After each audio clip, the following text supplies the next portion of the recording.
Coming up on this week's episode of TechSNAP, why didn't Apple choose ZFS for its fancy new file system? This week, we'll go through the long history of ZFS at Apple, plus how the BadTunnel bug can be used to hijack traffic from any version of Windows, and should we be worried about Intel's management technology that's baked in to your system? Plus a bunch of great questions, a huge roundup, and much, much more on this week's episode of TechSNAP.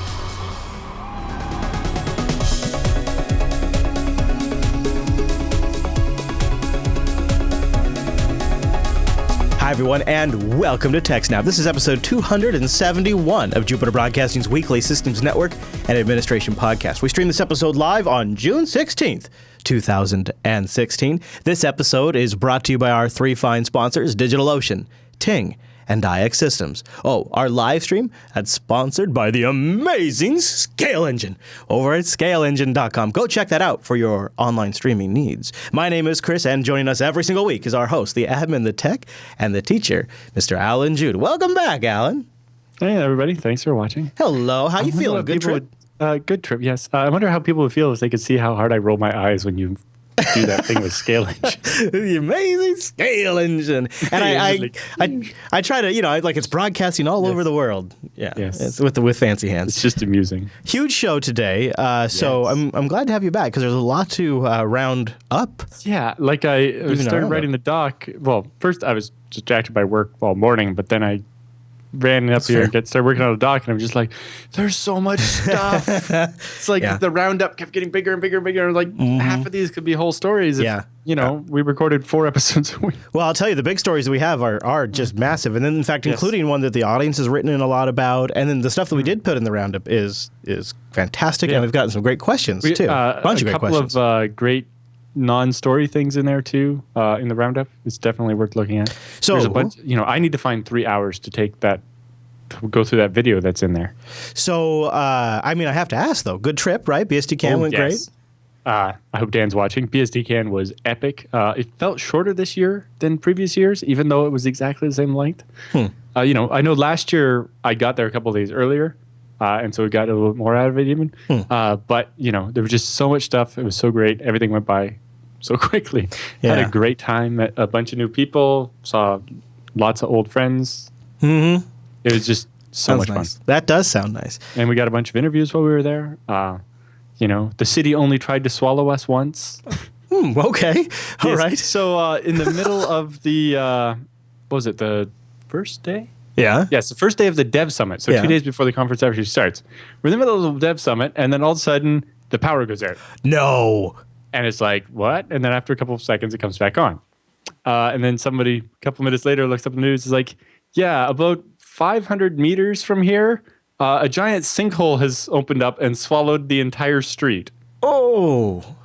So it's quickly expanded to the width of the entire street, and then started swallowing cars. And yikes! This is really close to where we were. Did you get a good look at it, or did you avoid it? A bunch of people got pictures. I got a little bit of a look at it when we went out for gelato. Now it's like a tourist attraction. A bunch of restaurants and stuff near there were closed for the first day or two. Well, they made sure that the water was still clean and that there wasn't danger of people being in that area and so on. Well, you don't really think about that happening in a major downtown area like that. Well, this was they're in the middle of digging a tunnel for subway. Oh, sure. And they hit some loose dirt and it all fell out from underneath the street. Apparently. Okay. It may or may not have been caused by a broken water main. So either the caving into the tunnel broke the water main, or the water main breaking made the dirt looser and then it caved in. Yeah. So it's not clear what. The other thing this caused was quite a bit of noise at the dorm where I was staying, as a constant stream of cement trucks drove by all night. They put like 400 truckloads of cement into this hole over the couple of days. That's a lot of trucks. That takes some time. And they're like right underneath my window almost. So luckily, I was so tired that I just went straight to sleep. Good. I don't think I went to bed before 3 a.m. any day I was at BSDCan. Oh, boy. And I had to be up and, stuff started by, 9 a.m. most days. Holy smokes. So I was getting up at like 8:30 or whatever. So I was very glad to get home and get some sleep. I bet. But at the same time, I didn't waste any of the time while I was at BSDCan sleeping. Yeah, that's true. You got a lot done, I imagine. Well, that sounds like quite a whirlwind trip. No wonder why it went by just so dang fast. So should we start the show off with BadTunnel? Tell me about BadTunnel, Alan. Yes. So this is a new Windows vulnerability that's been discovered, having to do with everybody's old friend NetBIOS. So Microsoft has patched a severe security issue that is implemented in its implementation of the NetBIOS protocol, which affects all versions of Windows that have ever been released.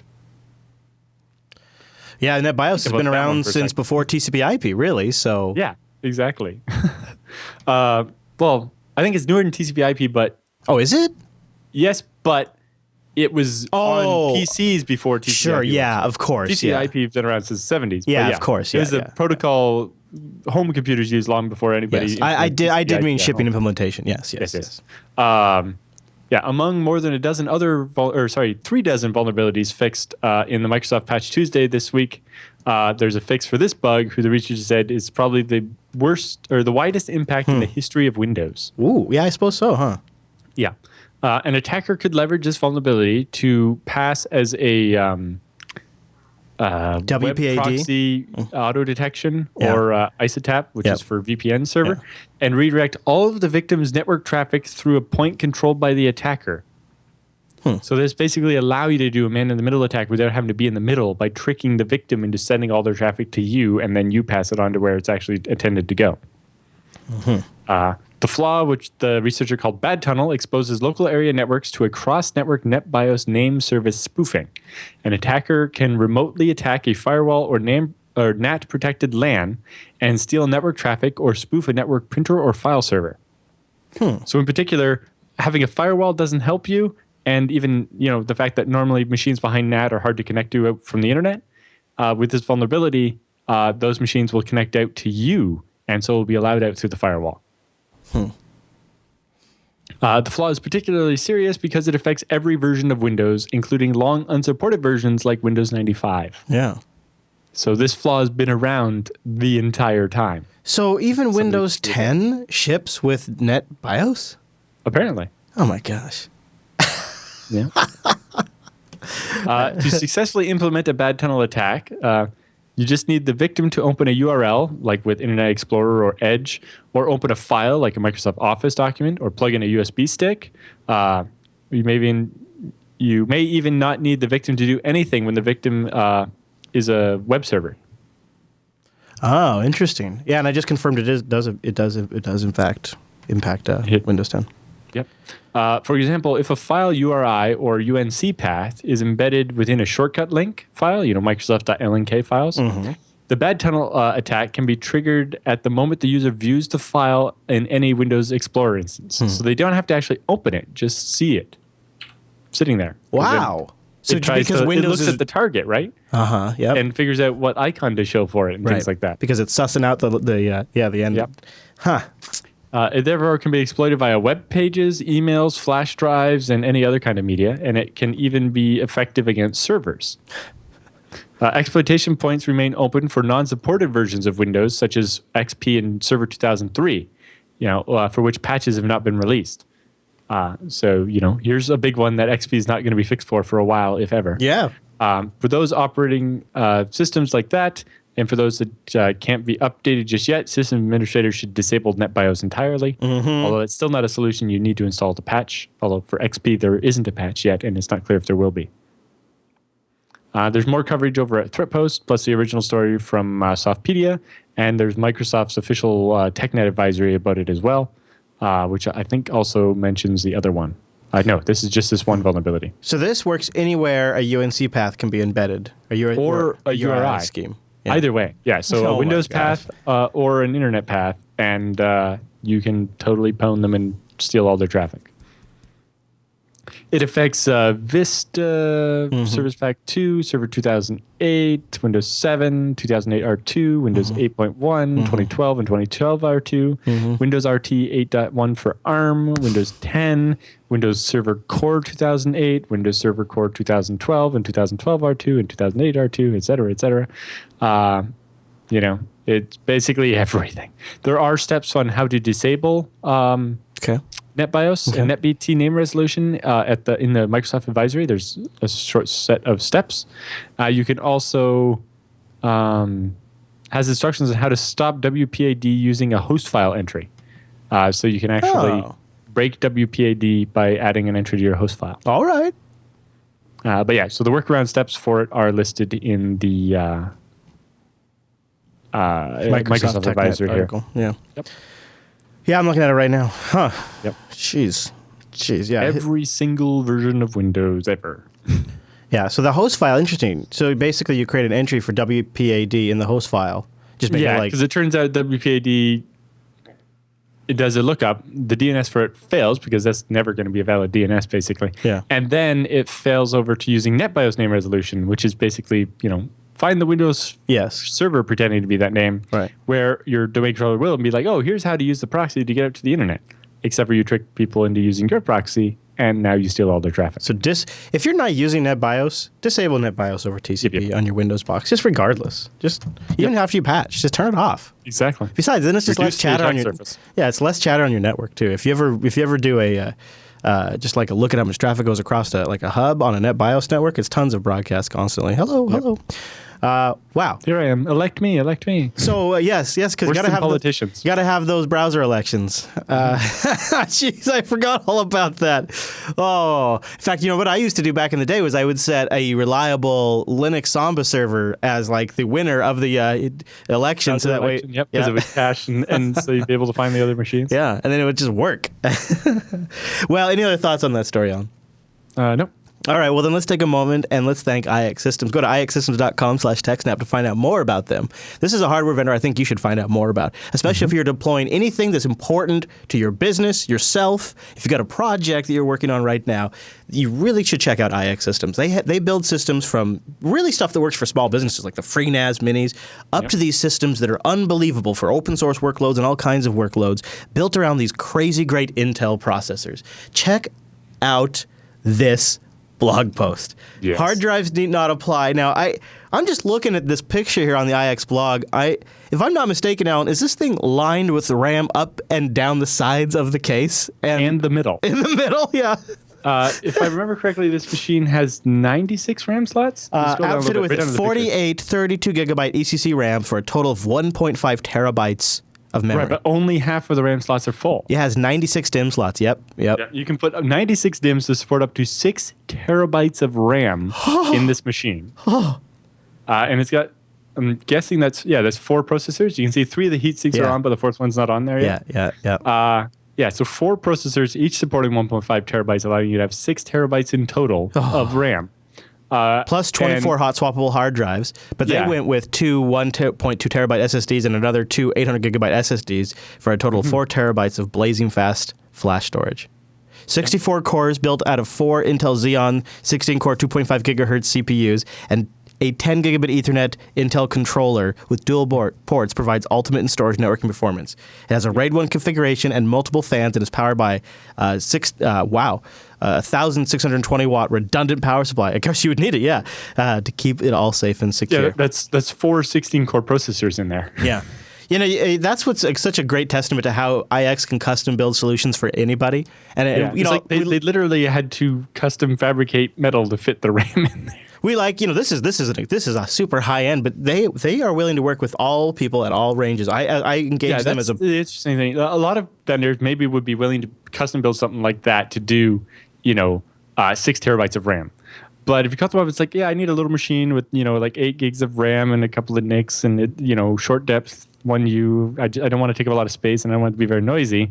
They'd be like, we have something on the shelf over there, or sorry.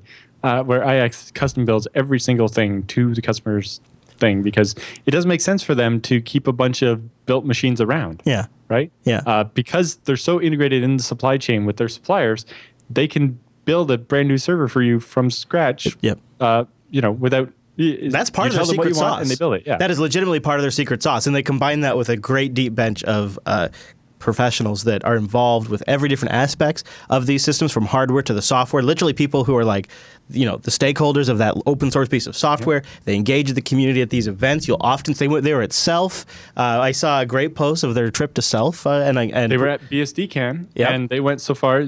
We talk about how they're part of the community. they donated a FreeNAS Mini populated with drives. Oh, sorry, the FreeNAS Mini XL. Oh, So they had it on display at their table all throughout the conference. At the very end, jealous. at BSDCan, there's a charity auction. so jealous. Oh, And they so jealous. auctioned it off. I got your charity FreeNAS case. Mini XL with the No. 8 1 TB drives in it. That's You know, nice. it would retail for quite a lot of money. It sold quite well, although still at a substantial discount. That's I think pretty there cool. would have been more bidding on it if more people hadn't had to fly home, and flying home with a giant box is quite difficult. It's true. That is true. Wow. But there was a bidding war for that FreeNAS Mini XL. Oh man, the XL. That's what I want to go to next. Yep. So you can check them out at ixsystems.com/TechSNAP. Go there, learn more, try out that white paper, support the show by visiting that page and then checking them out. Consider them for your next hardware purchase. ixsystems.com/TechSNAP. Okay, so let's talk about the new Apple file system. Why isn't it ZFS? I mean, come on. I looked at this and I thought, when I heard about this live on Coil Radio, I thought, is this a fork? Is this This is not ZFS. This is their own custom-built file system. They claim optimized for SSDs, planned to be released in 2017, and they've even kind of said they're going to open source it to some degree. Oh, I didn't hear about that part. Yeah. And then, the interesting thing is we want one file system we can use on watches, phones, laptops, and servers. It's that's quite a wide range. And ZFS, maybe not for watches. ZFS maybe doesn't quite fit on a watch. Yeah. Although, as we'll see from this story, which is the story of ZFS at Apple, they did have it working on the iPhone. Oh, really? Yes. I don't know. I didn't realize they got that far with ZFS. Oh yeah, they were ready to ship it by the sounds of it. Wow. All right, Yeah. I'm fascinated on what happened. Yeah, so this story is less about the Apple file system, which hopefully we'll have more coverage on in the coming weeks as I have time to analyze it, and so do some other people. This is the story of Why not ZFS? Apple's new file system that wasn't. Fascinating. Basically, the story of ZFS at Apple. Okay. So this one is written by Adam Leventhal, who, if you don't know, is one of those ZFS developers who designed features like RAID Z3, which was a really big deal. He also did a lot of work on dtrace. And he writes a post about Apple's recent announcement of its new file system, APFS. And mostly, this is the story of how ZFS was almost Apple's new file system and what happened. Okay.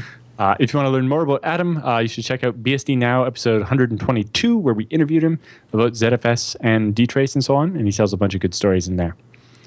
So going back to 2006, so 10 years ago, when this all started. Adam attended his first Worldwide Developers Conference at 2006 to participate in Apple's launch of dtrace. So Apple had ported dtrace from Illumos and FreeBSD to Mac OS X. Right. And that was going to be part of Mac OS X Leopard when it first came out. Apple completed all but the fiddliest finishing touches without help from the dtrace team. So Apple didn't actually talk to the dtrace guys until they were almost done. Which is kind of interesting. Even when they did meet with us, we had no idea that they were just weeks away from the finished product being announced to the world. It was a testament both to Apple's engineering acumen as well as their storied secrecy. Yeah, exactly. They love to keep a secret. Yeah. Including from the people that they could have been a lot of help, I'm sure, while they were doing it. Yeah. At that same Worldwide Developer Conference, Apple announced Time Machine, a product that would record file system versions through time for backup and recovery. How were they doing this? How would they, were they energized by the idea that they might be another bit of Solaris technology they could port? When we launched Solaris 10, dtrace shared the marquee with ZFS, a new file system that was to become the standard against which all other file systems were compared. Key among the many features of ZFS were snapshots that made it simple to capture the state of a file system, sending the changes around and recover that data. Right. Time Machine looked for all the world like a GUI for ZFS. Indeed, the GUI that they had all imagined and hoped to have someday, but was well beyond the capabilities of I don't Sun. know. It was a little silly flying into space, but okay. All right. Right. But, when Chris Moore designed Life Preserver for ZFS and PCBSD, it was like exactly what they always wanted, right? This simple GUI to use to have ZFS snapshots be usable by end users. Yeah. And the fact that you can expose them via Samba to Windows and make it look like volume shadow copy is pretty good. It's too bad that the way Samba and volume shadow copy works is they have to name the snapshots in a really strange way. Because it has to match up to the date format that Windows expects to actually, because Windows doesn't expect you to actually name the snapshots, just have date timestamps. So you have to name the snapshots really weird. But anyway. They found the time machine animation. This is actually from Apple's website right here. So you can see what happens when you launch Time Machine, like say you have an external drive.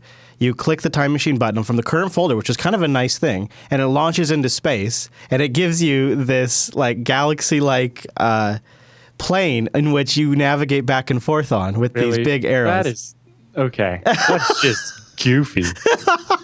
Isn't that great? So that was there. It's like the AI was a little silly. And then, of course, it wasn't very easy to... Now, the nice thing about it was, as a user, you just go, I want to go back to this folder, and I want to take this folder back in time. That interface element of it is kind of nice. But yeah. Okay. Yeah. So anyway, of course, Time Machine had nothing to do with ZFS. After the keynote, we rushed to an Apple engineer we knew. With shame in his voice, he admitted that it was really just a bunch of hard links to directories. Yeah. For those who don't know, a symlink from a symtab, this is the moral equivalent of using newspaper as insulation. It's fine until the completely anticipated calamity destroys everything you hold dear. So there was no ZFS in Mac OS X, at least not yet. So that was 2006. A few weeks before the Worldwide Developer Conference 2007, nerds like Adam started to lose their minds. Apple really was going to port ZFS to Mac OS X. It was actually going to happen. Beyond the snapshots, they would make backing up a cinch. ZFS would dramatically improve the state of data storage for Apple users. HFS was introduced in System 2.1 back before OS X was called, or before Mac OS was called an OS. Yeah. So yeah, HFS System 2.1. I don't know what year it was, but that was a long, I think 30 years ago. Yes, it was. And they've modified it since then. I mean, obviously. And HFS Plus has come along. But right, but that's just an enhancement of it. So to give you an idea, HFS improved upon the Macintosh file system by adding, wait for it, hierarchy. No longer would files accumulate in a single pile. You could organize them into directories. So HFS's big winning feature was that you could have directories instead of all your files just in the root of the file system. Innovation. Yeah. Yeah, and that file hate system has limped along for more than 30 years. It's plagued Macs. Yeah. Originally rewritten to avoid having Pascal code in the kernel, but never reimagined or reinvented. Yeah, so it has been rewritten. Isn't that interesting? But it had to remain the same. Well, so it's been, the code's been changed, but it's never been, the features and the design have never changed. And they even ship it on their iOS devices. Yep. So they have these Macs. Single power outage and just ruined. They have these four multi-core Macs with brilliantly fast PCI SSD storage, and then they have this 30-year-old file system sitting on top of it. They've bolted a lot of features on top of it over the years, and they've still been bolting. As we go through this timeline, just so they're still bolting stuff on last year. Mm-hmm. Yep. So ZFS was to bring OS X data integrity, compression, checksums, redundancy, snapshots, et cetera, et cetera, et cetera. But while energized Mac and ZFS fans, SunOS Jonathan Schwartz had clumsily disrupted the momentum that ZFS had been gathering in Apple's walled garden. Apple had been working on a port of ZFS to Mac OS X. They were planning to mention it at the upcoming Worldwide Developer Conference. However, the then CEO of Sun brought into the loop, either out of a courtesy or some legal necessity, violated the cardinal rule of the Steve Jobs era Apple. Only one person at Steve Jobs' company announces new products. Steve Jobs. Apparently the CEO of Sun accidentally kind of let it slip in a press conference that Apple was going to include ZFS. And this really pissed Apple. Oh, yeah. Look at that. You're kidding me. You're kidding me. So he said, quote, "In fact, this week you'll see that Apple is announcing at the Worldwide Developer Conference that ZFS has become the file system for Mac OS X," mused Jonathan at a press event, apparently to bolster Sun's own credibility. What an Less idiot. than a week later, Apple spoke about ZFS only when it became clear that a port was indeed present in the developer version of OS X Leopard, albeit in a nascent form. Yes, ZFS will be there, sort of, but it would be read-only and no one should get their hopes up. By 2008, it seemed that Sun had been forgiven for its misstep. ZFS was featured in the keynote, and it was on the developer disk handed out to attendees. It was even mentioned that the macOS 10 server website, ZFS, was listed on Apple's website as a feature. Apple had been working on the port since 2006, and now it was functional enough to put on full display. Adam took it for a spin himself, and it was really real. It was there. The feature that everybody wanted, but most couldn't say why, was coming. By the time Snow Leopard shipped in 2009, only a careful examination of Apple's website would turn up the odd reference to ZFS that hadn't been removed. Whatever momentum ZFS had enjoyed within the macOS 10 production team was gone. Adams heard a couple of theories and anecdotes from people familiar with the situation about why that might be. Part of it was the uncertainty created by Oracle acquiring Sun and the fact that it took over a year for that deal to close. The timing of that, huh? Yep. Also, the most significant, the other one was that in the meantime, Sun and NetApp had been locked in a lawsuit since about mid-2007 over NetApp saying they held patents that blocked, that ZFS was infringing upon. But ZFS's technologies were all written from scratch and weren't borrowed from somewhere else. So the lawsuit was bogus, but it was enough to scare people away, right? And then it says, finally, and perhaps most significantly, personal egos and not invented here syndrome certainly played a part. He's told that folks in Apple at the time, that certain leads and managers preferred to build their own rather than adapting external technologies, even technologies that were best of breed. They pitched their own project, an Apple project, that would bring modern file system technologies to OS X. The design center for ZFS was always servers, not laptops, and certainly not phones, tablets, and watches. Their argument was likely that it would be better to start from scratch than try to adapt ZFS to work on a watch. There was also some licensing FUD that's thrown in the mix. Even today, people at Apple see the ZFS license as nefarious and toxic. In the same way, whereas dtrace license is perfectly fine with them. Yeah, well, that doesn't make any sense to me. Note that both ZFS and dtrace use exactly the same license with the same grants and the same restrictions. Yeah. How can you say, dtrace is awesome, we love it, it's fine. Yeah, exactly. ZFS, the license is toxic. It's like, it's the same bloody license. That's the real inconsistent. Yep. Well, it's because it's FUD, right? It doesn't have to make sense. Yeah. So then it wasn't looking so good. And then in 2010, ZFS wasn't quite dead yet. The architect that had driven ZFS at Apple had left. He now works at Intel on ZFS, actually. Oh, really? Interesting. Yep. The project had been shelved, but there were high-level conversations between Sun and Apple about reviving the port. Apple would get indemnification and support for the use of ZFS, so Sun would protect them from any lawsuits and so on, and would support them using ZFS and so on. So it looked like in 2010, finally, Apple would use ZFS in OS X, and everybody be happy. Then the Apple ZFS deal was brought up to Larry Ellison for approval. The firstborn of the conquered land brought to be blessed by the new king. Right? So here's Sun's baby, and they're presenting it to the head of Oracle and being like, look what we can do. And apparently the quote from Larry Ellison was, "I'll tell you about doing business with my best friend, Steve Jobs. I don't do business with my best friend, Steve Jobs." Oh, really? Yeah. Amusingly, the version of the story told at the Worldwide Developer Conference 2016, which is, I think, was like this week, right? Had the friends reversed, with Steve Jobs saying he wouldn't do business with Larry. Still, other versions I've heard call into question the veracity of the purported friendship and have Steve saying, instead suggesting that Larry go fuck himself. I've always heard they are good friends, but who knows, right? Yeah. But apparently those two couldn't get along, and that's why they don't have ZFS. Maybe that's how they stayed friends, is they didn't do business together. Possibly. That I can understand that being a thing. Yeah. But just robbing every OS X user of ZFS is just inexcusable, and they should be put to the death. Yeah, I suppose maybe at their level they don't really understand. Right, I'm sure. They don't care about what file system you use. They sell how many Macs they can sell. Right? I know, but it is legitimately one of the worst things about macOS. Their file system is so bad, and you don't really run into it until you're working with really large files and moving them around all the time and working with them or when over the network power shares. goes out, or when something crashes, or when you want to clone something, or So then Adam goes on. In the 7 years since ZFS development halted at Apple, they've worked on a variety of improvements to HFS and their core storage technology, and hacked at least 2 replacements for HFS that didn't make it out the door. So this is at least the third, or this is at least the 4th attempt to replace HFS.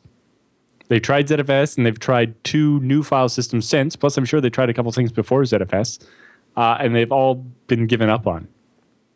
And then, so APFS is their, eventually they're like, it's been 30 bloody years. We have to ship something. Yeah.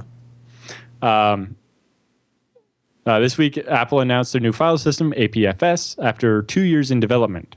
It's not done. Some features are still in development, and they've announced the ambitious goal of rolling out to laptops, phones, watches, and TVs within the next 18 months. Now, how does he know 2 years in development? He knows people at Apple that have been working on it. Because I've also heard 3 and 7. Oh. Which is, I don't know. Well, I think 7 if you include the 2 aborted things. Yeah, maybe, I suppose they learned something from, but I don't think there was any code shared. I bet you're right. Yeah. So at Sun, they started ZFS in 2001 and didn't ship it until 2005. And that was really the starting line, not the finish line. Since then, Adam helped ship the ZFS storage appliance when he worked at Apple or at Sun in 2008, and then started working at Delphix, which makes a database appliance based on ZFS in 2010. Each has required the investment in ZFS and OpenZFS to make them ready for prime time. A broad-featured, highly functional file system takes a really long time to make. And I don't expect APFS to be that great coming out the door. Yeah, that's going to be really interesting to see how they justify shipping super premium hardware with a really new file system. That seems to be the big risk. I suppose what they'll do is I could see in the next Mac OS release, it will just have it probably available in the command line that you could, using the disk-util command, you could implement it. And then I could see in particular, apparently it will support a migration path from HFS. Yeah. So it will use free space on your HFS volume to start writing the metadata over again into the APFS. And you'll be able to upgrade in place like FAT32 to NTFS. Which is super scary. Yeah. Wow. It makes sense that's... I understand that why they would want that option, but that is scary as all hell. So the one thing it seems to be a pretty competent file system if everything works out. It's going to have snapshots, and it's going to have atomic transactions. So we've seen a list of features, not so much of how well how it actually does work. But it also, one of the things it doesn't have is... One of the things people talk about when people talk about ZFS is they talk about the advantage of preventing bit rot. As far as I know, there's no checksum capabilities in this new Apple file system. So for serious data storage, on the watch, on the laptop, yeah, sure. But on a server, once again, Apple doesn't really seem to be giving 2 shits about the server market here, which is not necessarily new for them. Well, I can expect, if you're doing movie production on OS X stuff, yeah, you're probably not storing it on one of the servers. You bought a giant EMC appliance or something. Yeah, or probably. A giant ZFS I hope appliance. so. But the Star Wars movies are stored on a ZFS appliance from Nexenta. But this point is, the reality is there are companies where their entire business model is they put a Mac Mini in a rack for you and they sell it to you at a premium. Mac Mini Colo is one of them. But there's also, Apple makes a Mac Mini server because there's still demand from their audience. Obviously, I think a big part of it is schools and legacy implementations at schools. But so there's that. And just as an aside, as my personal observation, we have started to just kind of experiment with ZFS on things besides our storage array. And this OBS machine that we deployed during Linux Fest is an Archbox running ZFS on all the drives. So we even decided to do root because we wanted to be able to snapshot before we do major OBS upgrades. Yep. So it's or before you touch anything in Arch. Yeah, that too. So it sort of builds in a bit of a buffer and a bit of a safety there. If you are curious about Apple's new file system, and there's a lot to dig into, I did link in the show notes their introduction to it, where they talk about it and what the features are and how you can implement it if you want to get the new public beta of macOS 10.12. So Adam's final thought was that APFS does have some merits, which he'll cover in his next post, which isn't out yet. But I'm looking forward to his analysis of it. But it will always disappoint me that Apple didn't adopt ZFS, irrespective of how and why that decision was made. Yeah. Dedicated members of the OpenZFS community have built and maintain a port called it's OpenZFS on OSX.org. It's not quite the same thing as having Apple as a member of that community embracing and extending ZFS rather than building their own incipient alternative. What? It seems like the problem is APFS is going to suffer from ButterFS syndrome. Possibly. That feature's on our roadmap, or it kind of works. It works most of the time. The other thing is, how are they? Obviously, since it's a new file system, there's going to be revisions and improvements with future OS updates. How are they going to manage that compatibility as it goes forward? Are they going to implement something like feature sets, or is it? Yeah, because in ZFS they had this whole concept of the file system has a version number, and you can upgrade forward. And there's some backwards compatibility, but not really guaranteed. But ZFS was designed from the beginning to be forward upgradable like that. Right. Yeah. So that's a big question. Feature flags were mostly a way around the fact that in OpenZFS there isn't one developer driving the features. Right. Sure. So with Apple, version numbers make sense, and when Sun ran was the focus of ZFS, version numbers made sense.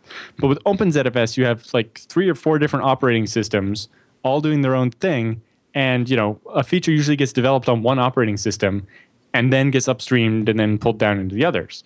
And so that's why we use feature flags and basically a flag named after the feature for each feature, so that otherwise version numbers wouldn't work, because everybody's would design their next feature as that makes sense. N+1. And then you'd have, your version 30 and my version 30 don't even mean the same thing. That'll be the other interesting thing, Alan, is... Because you're right now. Right? Exactly. And then when they open source it, how are they managing that? Boy, that's going to be fascinating to see how they... And if they do it kind of like they've done Swift... Yeah, I don't expect them to take many of the contributions that people make and just include them in the next version of OS 10. Right. So I think they're going to need something like feature flags if they do open source it. With Swift, when they went open source with Swift, they published the entire commit log, and they seem to be actually legitimately taking commits and incorporating Well, for something like that, for Swift, it makes sense. For a file system, if I introduce a new feature, and even if it's really good code, there's still that chance that it's a bug. And is Apple really going to ship my feature in the next version and risk that blowing up in their face later? Especially when it's something like it's going to run on watches and stuff, too. Here's how you split the difference. I think this is how you solve the problem. If you're Apple, seriously, you ship your new fancy file system on the Macintosh, and then you also, maybe in the next version of macOS or whatever, pick up the ZFS work and ship that as an option. Make it an option, just like you could, like in Mac OS right now, you can actually format drives FAT32 and stuff. Like they have other file systems they'll work with. Yeah, with OpenZFS and UFS, I think that's the other thing with OpenZFS on OS X already being there. Yeah, it wouldn't be that much work for them to clean up the integration and make it better because they have better knowledge of the internals of the OS. And then, say I'm a pro editor and I have a Mac Pro, one of those trash can Mac Pros, and I have a $1,500 Thunderbolt storage array hooked up, I could use ZFS. That is actually that is something that happens. That is an average work case, because you need scratch storage like that when you're editing. That's a very common work case because you have fixed storage in the tower. Well, especially just the way ZFS caches and the way it does. Yes. Even random writes in linear format. So I think would be splitting it just perfectly. Ship your file system, put all your energy into that, ship it by default, but make just like you make HFS, UFS, and MS-DOS formats. You're Apple. It can't hurt you to make a team of 5 people to work on keeping the ZFS port. Just hire one of the guys in the ZFS community, somebody who needs a job. Yeah, one of the guys and gals. I never did get around to interviewing the guy that did own ZFS on OS 10. But he's a NetBSD guy, if I'm not mistaken, as well. All right. Any other thoughts on this story? Nope. That story already went on longer. Well, that's okay. I'll tell you about DigitalOcean. Go over to DigitalOcean.com and use our promo code SNAPOcean to get a $10 credit. By the way, the block storage signups are apparently rolling out. Noah has gotten his. So I don't know if he's got a chance to play with you, but I have not gotten my sign up. But if you've signed up, you may be getting yours soon. DigitalOcean is a simple cloud hosting provider dedicated to offering a really great, simple to use, fast service. They have SSDs for all of their disks. They have really great data centers all over the world in New York, San Francisco, Singapore, Amsterdam, London, Toronto, Germany, and India. And their pricing is legit. You can get started in less than 55 seconds, and pricing plans start at only $5 a month for 512 megabytes of RAM, a 20 gigabyte SSD, one CPU, and a terabyte of transfer. And the nice thing is the pricing plans just make a lot of sense. So they just step it up really simply, and they allow you to create and destroy machines so quickly that you can legitimately think about this in terms of hours and not necessarily months or days. So when you use our promo code SNAPOcean, you get a $10 credit. If you just want to go try out a SyncThing installation for the afternoon, or a Nextcloud installation, or maybe you want to just experiment with Nginx, you can go create a droplet and run it. I don't know, how long is it going to take you? 4 hours? And then shut it down. You continue to have that credit for future droplets you want to make. Yeah, it rolls. It's a credit you have on the account, so you can set up a bunch of machines, including like the FreeBSD droplets, and play with that. Go experiment with ZFS. Have fun. Right. The other thing that's really great is you can upgrade these machines down the road. So if you decide to put something in production, think about the pricing. It's so straightforward. It's like, okay, move it into production. Take a snapshot. Use their great interface to manage it. It's totally easy, totally straightforward. And then they have a great API to give you a whole bunch of tools to use in all kinds of ways you never thought possible. Seriously, I control droplets using IRC bots in a chat room. It is 2016. DigitalOcean.com. Just use the promo code SNAPOcean. And a big thank you to DigitalOcean for sponsoring the TechSNAP program. You guys rock! TechSNAP. And use promo code SNAPOcean. Also, check out their great tutorials. Always really good stuff over there. Mm-hmm. So this has got to be one of these stories. I think I saw a thread just this week on the subreddit. We've gotten emails about it. I got tweets about it. Yeah, I am familiar with the concept of like a remote control. I remember like the smart pack things that I would plug into compact servers and the Dell boards that had battery packs on them and modems you'd had to hook up to the phone line. And the whole idea was total remote administration of a system. It's a concept that's been around for decades. And I guess every one of my server has it, and I use it all the time. And for a while, Intel's been building some of this stuff into their processors. And well, it's not actually built into the processor. It's built into the chipset on the motherboard. All right, break it down for me, because that's kind of where I start. That's where I kind of start losing it. The biggest problem I have with this article is they keep saying how it's the secret. It's like, well, no, everybody knows it's there, don't they? This is vPro and stuff like that? Yeah, so the management engine, part of the implementation is vPro. So part of the idea with vPro is like, oh, so you have, say, when I was a student at the college, you have, 10,000 computers in this set of campuses, and you want to install the Windows updates on them. But they're all powered off at night, because why leave them running, right? What if you could send a signal over the LAN, wake them all up, let them install their Windows updates, and then go back to sleep or shut down again, right? Or, you have your IT department is on this side of campus, and the person having the problems on that side, rather than making them drive or walk across campus, what if they could just remote control the computer, but not depend on the operating system to do it? Because the computer won't boot, but I need to remote control into your computer and fix it for you. Sure. So you get even BIOS level remote access, right? Yeah. And it's something that runs independent of the main operating system, so you can connect to it and see the console of the remote operating system. You can access the BIOS and do things. Anybody who's ever been on a tech call where they've had to drive out to a client or to a staff member because they had a USB device plugged in and so their system wouldn't boot, and if you could have just remoted into their system and flipped the boot order so it would have just gone right past that would be a tremendous savings of time. So I mean, the obvious advantage is there, but there must be some disadvantage that has everybody all upset. Maybe a little bit. So I guess the biggest thing is that I was familiar with this back with my Core 2 Duos, because I purposely bought a motherboard that had them so I could use this the desktop version of vPro, even though I was using them as servers. I just needed the ability to send a remote reset command.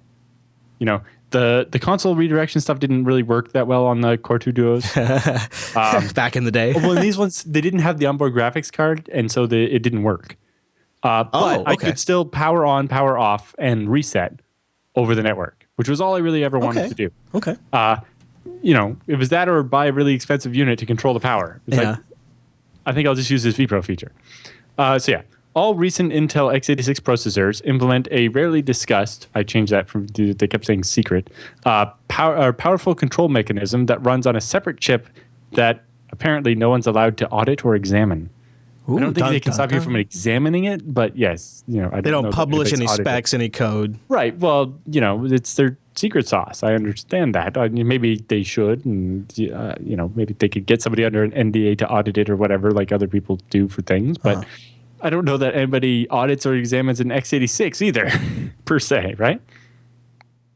Anyway, so most or all of the vPro chipsets in the MHC or MCH, which is basically the replacement for Northbridge and Southbridge, has an independent CPU, but it's not your regular Intel architecture. I think it's ARC. On servers, the BMC is usually ARM nowadays, but it's just some other processor that's low power and embedded into the motherboard. It has direct access to your RAM. That's mostly because it needs some RAM to do stuff, but also if it's going to be able to scrape your screen off the built-in video card, that's how it's going to do it, right? By copying it out of the video buffer. And has a special interface to the network card. So like most IPMIs, basically on the built-in motherboard Ethernet port, there's actually two MAC addresses. One that's the one that you normally see in the operating system, and the second MAC address goes into the management engine, whether it's IPMI or Intel's ME or whatever. So to the network, it looks like my computer has two network cards. Yeah, basically it looks like your computer is actually a switch that's connected to two computers. Oh, okay, yeah. Right, the one cable, so you're going to one port on the switch, but there's two devices. So it looks like maybe it's behind another switch or something like that. And then it has this execution environment called the management engine. And just to be clear, this is on some people's home desktop computers, but it's also on Intel server motherboards too. So it's the whole range of Yeah, so I've used a couple servers with the AMT. It has a couple advantages over IPMI, you can use a standard VNC client to connect to do the remote management stuff, but it implements this weird crypto thing for the weird double TLS thing that the only VNC client I know that does it costs $100 per computer to license. So I'm not a big fan of that particular that set of servers, but I've seen better and worse implementations, so it's not the worst. Anyway. So the Intel management engine is a subsystem, is made up of a special processor that's physically located inside the chipset, so on the motherboard, it's not part of the CPU. It's an extra general purpose computer running a firmware blob that is sold as a management system for big enterprise deployments. Like I said, if you're a big enterprise, it allows you to, set the BIOS setting on all the computers or be able to remote manage stuff or whatever. On some chipsets, firmware running on the management engine is a system called Intel's Active Management Technology. This is entirely transparent to the operating system, which means that this extra computer can do its job regardless of which operating system is installed and running on the main CPU. So it doesn't matter if you're running, BSD, Linux, or Windows, or if your OS isn't working, it lets you do it, right? That's the big advantage over, say, many IT departments made a lot of use of like Microsoft Remote Desktop, right, to do remote tech support, but that doesn't help when the computer won't boot. Yeah. That's one of the things I like about DigitalOcean is they give you console access. Exactly like that. Yep. So the purpose of AMT is to provide a way to manage computers remotely. This is similar to an older system called IPMI, or Intelligent Platform Management Interface. Although Intel would claim that AMT does more things than IPMI. But it allows you to have VNC access to the screen. Depending on some settings in the management engine, if I'm taking over a desktop computer, it will ask the user first. Like the whole outline of the screen will turn red, and it'll be like, press scroll lock or something to allow the remote person to take over your computer. This is to provide the user with some privacy and so that, the IT department just can't walk in and take over. Some even have a web server. Yep. Like a whole web UI using it, and obviously there's remote Windows tools to manage it too. Yes, some of them do have the web server like that. So does IPMI. Yeah. Yep. But it also allows, on top of the VNC, you can do IDE redirection. So you can remote. I can mount a USB stick or a CD ISO on my computer and make it appear on your computer, so I can boot off. If I need the Windows Rescue CD to get your computer working again, I don't need you to have it. I can just do it from my comfy chair here across the country or whatever. Yeah, you can do remote reboot to BIOS. You can redirect the floppy, redirect the CD. You can send commands. You can have it attached to images. You can power it up, power it down. Serial over LAN or the full VNC thing. Yeah. So, if you have the newer versions of Windows that have a serial console, you can do that stuff. You can see how a tool like this, where it breaks out into categories, here's all your users, and it's just, this is massively helpful for any large enterprise IT thing, yeah. Yeah. To achieve this task, the management engine is capable of accessing any memory region within the main x86 CPU without that CPU knowing about the existence of those accesses. That's not so much a feature, it's just there's no way for the one CPU to know the other CPU is accessing the memory. That's why it's important the management engine almost only ever is reading data, not writing, because if you go and change something out from underneath, it gets really confused. It has its own TCP/IP stack and a web server, and basically on your one network port, there's basically a second MAC address, as if that one physical port is actually wired to two NICs internally in your machine, basically. And that's how it works. In particular, the management engine is classified by security researchers as ring -3, which is interesting. So, we've described security on computers in this concept of rings for a while. Rings of security can be defined as layers of security that affect particular parts of a system, with a smaller ring number corresponding to an area closer to the hardware. For example, ring 3 threats are things that happen in user space.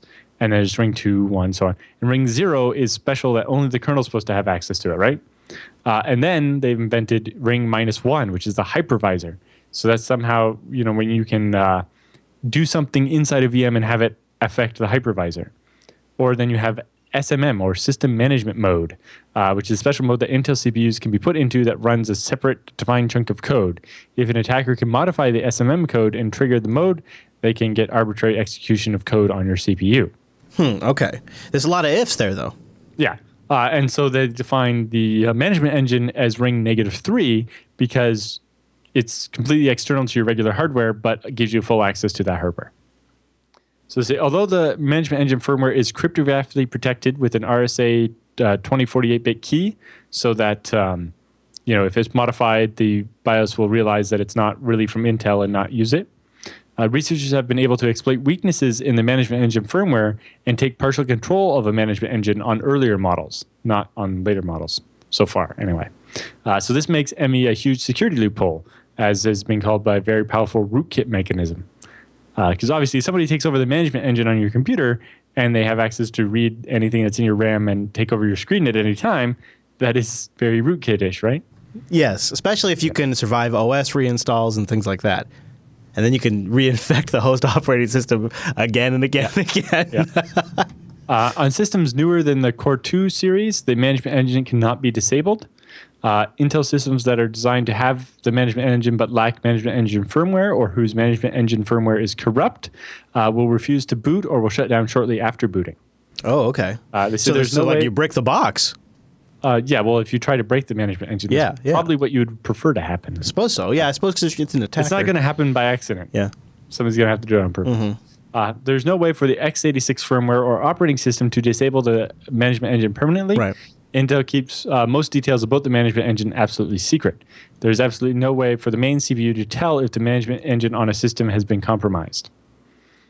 We also discovered that certain parts of the management engine firmware are stored in a non-standard compressed format, which gets decompressed by a special hardware decompressor. The researcher for this says his initial attempts to brute force the decompression scheme failed miserably. However, another group has had better success and published a tool on their website here. So, because I think there is like a project that's trying to write a Libre firmware for this chip. Yeah, I guess they have the capability and means to overwrite the chip and replace it with their own firmware. Right. I think you would need to change the BIOS on the computer as well to not check for it. But things like Core Boot already do that, not on purpose so much as they never implemented the feature to check the signature on the management engine. They're like, just don't touch the management engine, it'll be fine. But obviously, yes, if you could do that. But yeah, so people have managed to figure out how to decompress management engine firmwares up to version 10, but not 11, which is already out. They haven't figured out version 11 yet. If you're really that worried about it, if you get, a PCI Express NIC and put it in your computer and never connect anything to the onboard NIC, then the management engine can never be connected to. Now, if somebody overwrites the software on it, it can still do stuff, but if it doesn't have access to the internet, it makes it a lot harder for it to do anything.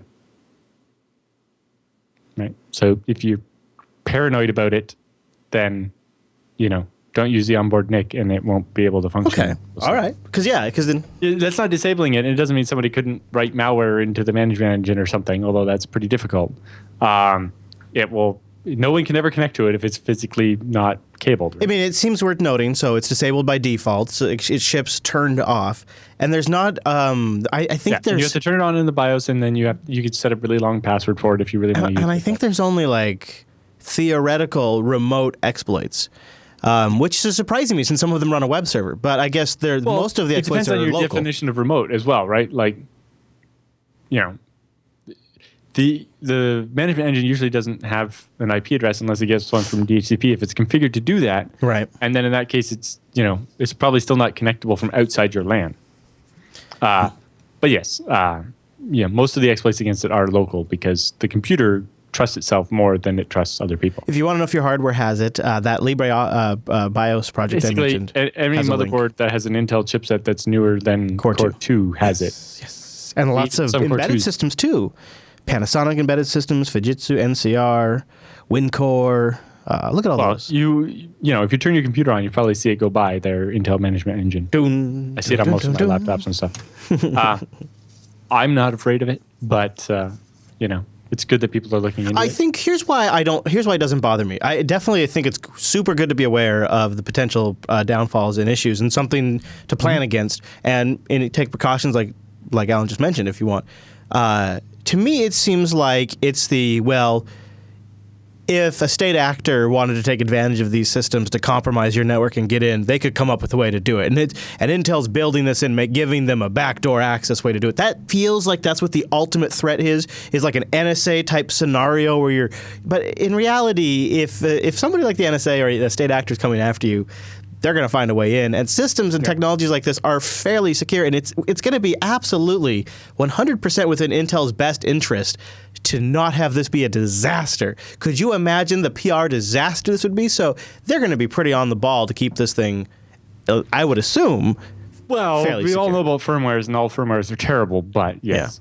Yeah. There may be only so much they could do. It comes back to, remember that James Micken article from Usenix? It's like, if you're being Mossaded upon, there's nothing you can do. Exactly.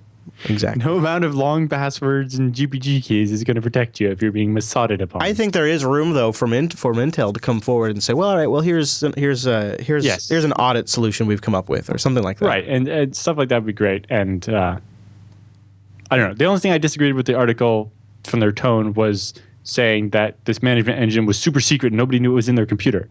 It's like it prints out like this much information every time you turn the computer on. Yeah. And it announces itself all over the place, and I knew it was there. Well, and there was some, there's I think what it sounds like is there's a very, very smart, very technical portion of the community that's never worked in IT. And I think if you worked in IT, this kind of stuff is like, yeah, of course that's a thing. Yeah, and some guys will be like, yeah, here's my setup with all my machines on the list. It's like anybody who's used IPMIs always was like, why doesn't every computer have this? Yeah, exactly. Makes me want it. Everybody who's ever used IPMI also hates it for how bad it is at security and a couple other things. So, you can understand both ways. Mm-hmm. Yeah. I understand some people are surprised that it's in their laptop and every desktop, but it's because that's what enterprises want. And they buy the most Intel processors. Yeah, I don't know if AMD has something similar, but I don't think they do. And can't really throw a new... why you don't see that many AMDs in enterprises. You can't really throw a new NIC in a laptop either. That's kind of where you're stuck. Yes. So if it bothers you, yeah. Although it should be disabled by default. Use a USB 3 gigabit NIC. Yeah. There you go. Problem solved. All right. Well, let's take a moment and talk about Ting. Go to techsnap.ting.com to support the show and get yourself a discount off your first Ting device. Or if you bring a Ting-compatible device, and you might have one because they have a CDMA and GSM network, you'll get a $25 service credit.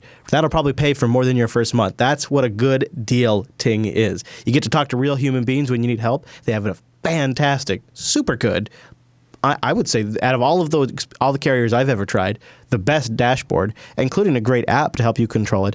If you're watching the video version here, I'm showing you a picture of it. That's legitimately what it looks like. It's super nice too because we add and we remove devices and I can't keep track of the phone numbers, but I can label devices in here and it shows up across the Ting platform, which is nice. I can go just look at how many minutes my Nexus is using, how much minutes and megabytes and all that stuff.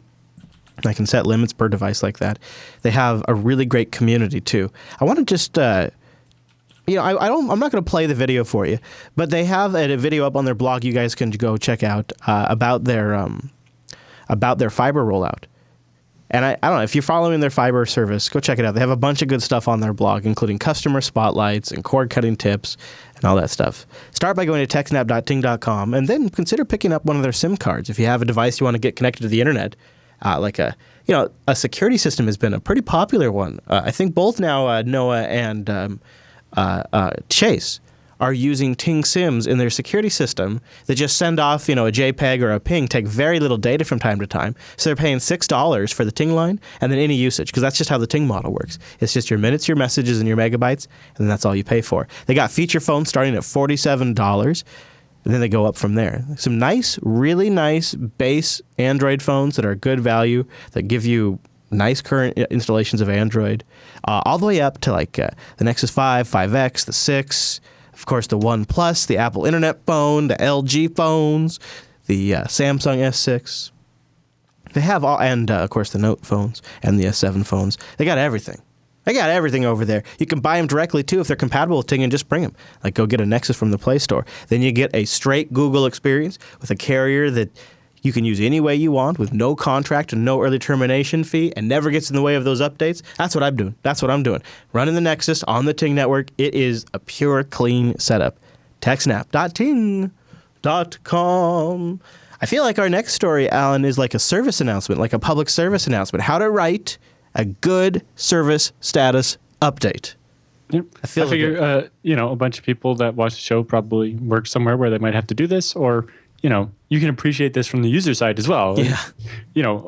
It also, at the end, gets into postmortems, and it's one of the favorite things to do on TechSNAP is to go through these postmortems and see how people learn from what happened. And it's kind of about both of those.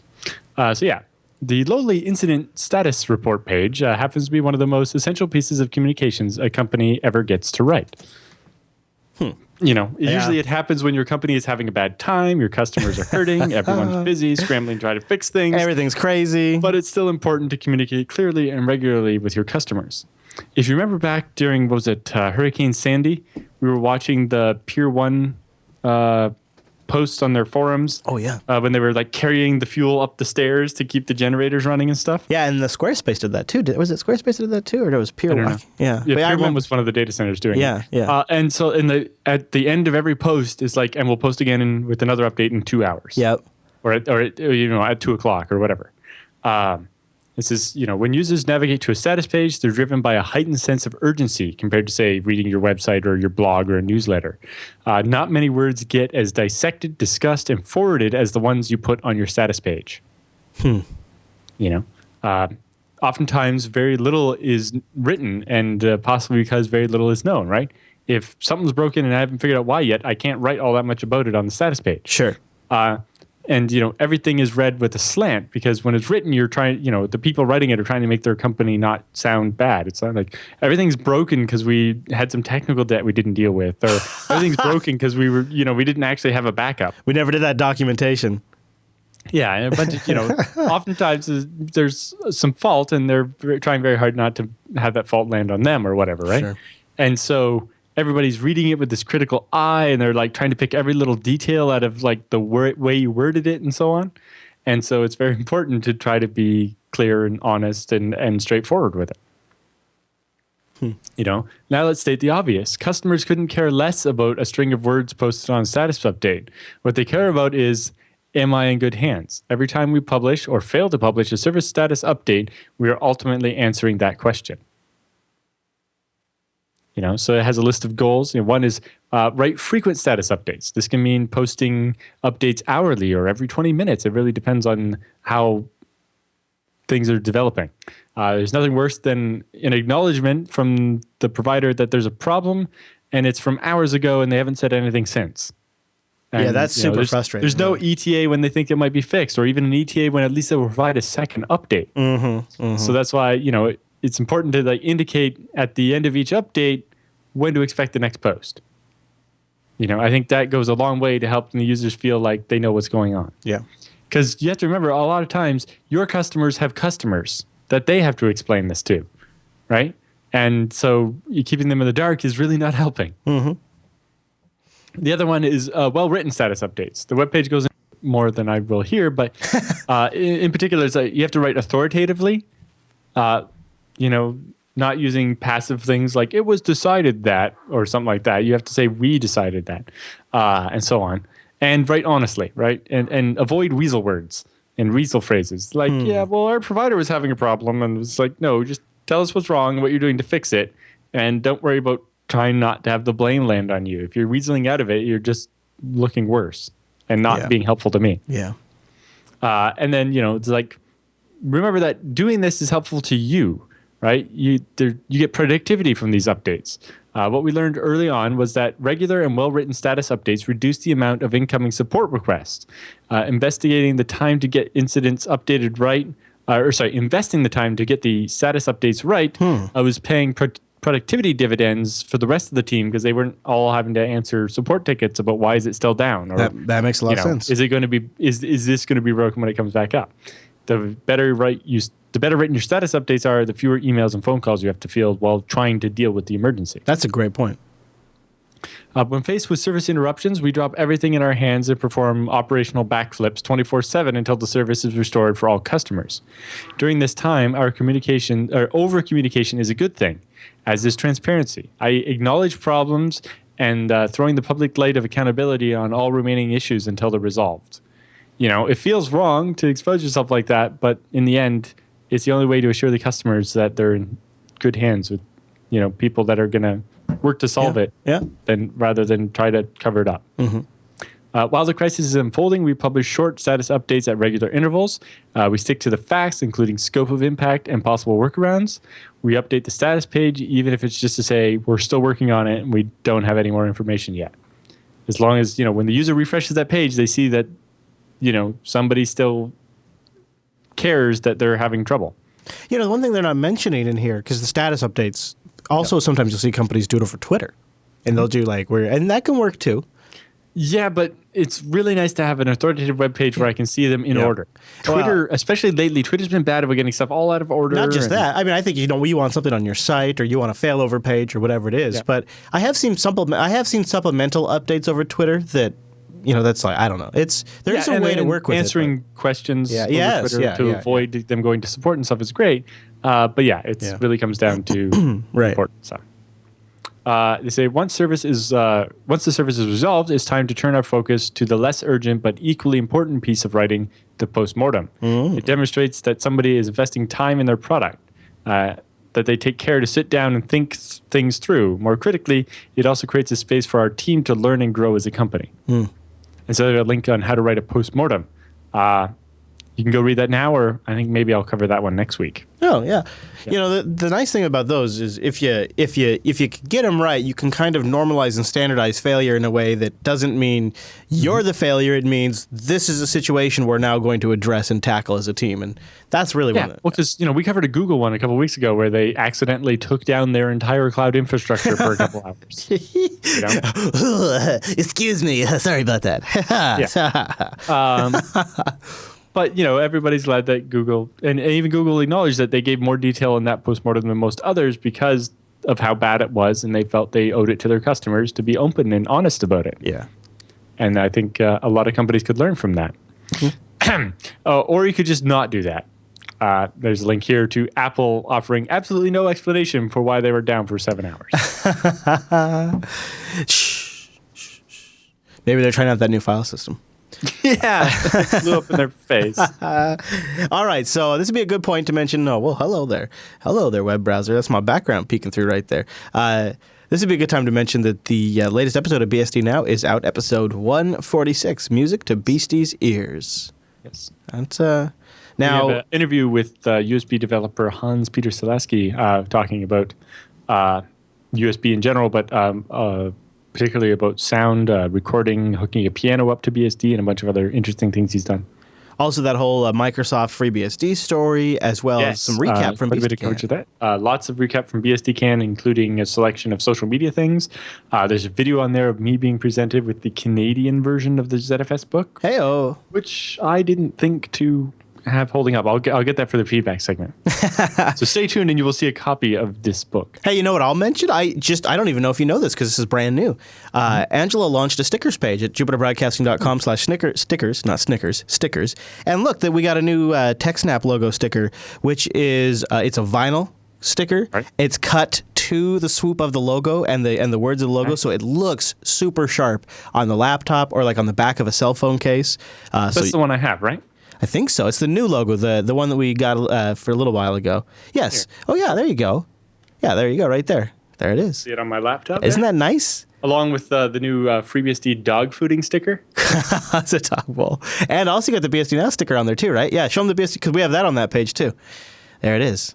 Yes, I need some more of those. I think I have a couple. You might ask Ange because people are starting to order some of these stickers, so she's doing some orders. So jupiterbroadcasting.com/stickers. I think I still have one pack left. Angela is hand packing and stuffing the envelopes and mailing this to try to because there's really not a lot of margin in these. So yes, they're $4. Yeah, they're $4, and they're nice, like high quality stickers. $4.01. Yeah, she did that for accounting purposes. That's for accounting purposes. So on BSD Now, we also talked a bit about Henning, but I could spoil it here. So at the charity auction for BSD Can, one of the other things that happened is somebody donated a Linux Symposium T-shirt from like 10 years ago or something, right? Okay. And it really wasn't auctioning for much at all. And somebody shouted out that, if I pay you $40, will you just burn it? And it's like, well, no. When the fire alarm went off last year via BSD Can, it messed everything up. Let's not do that. Good. And we didn't set off the fire alarm. It was other people. But anyway. Yeah. And then somebody yelled out, how much to make Henning wear it to the closing social party? So Henning is one of the big OpenBSD developers. So I donated $100 to the charity, and Henning had to wear this Linux Symposium T-shirt that on the back it says like a quote from Linus Torvalds where he's like, "I'm an egotistical bastard. I name all my projects after me. First Linux and now Git."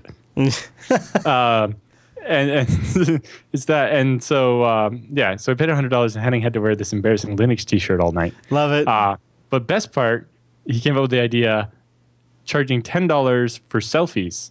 So people paid $10 to get their selfie taken with them, and that also went to the charity. That's great.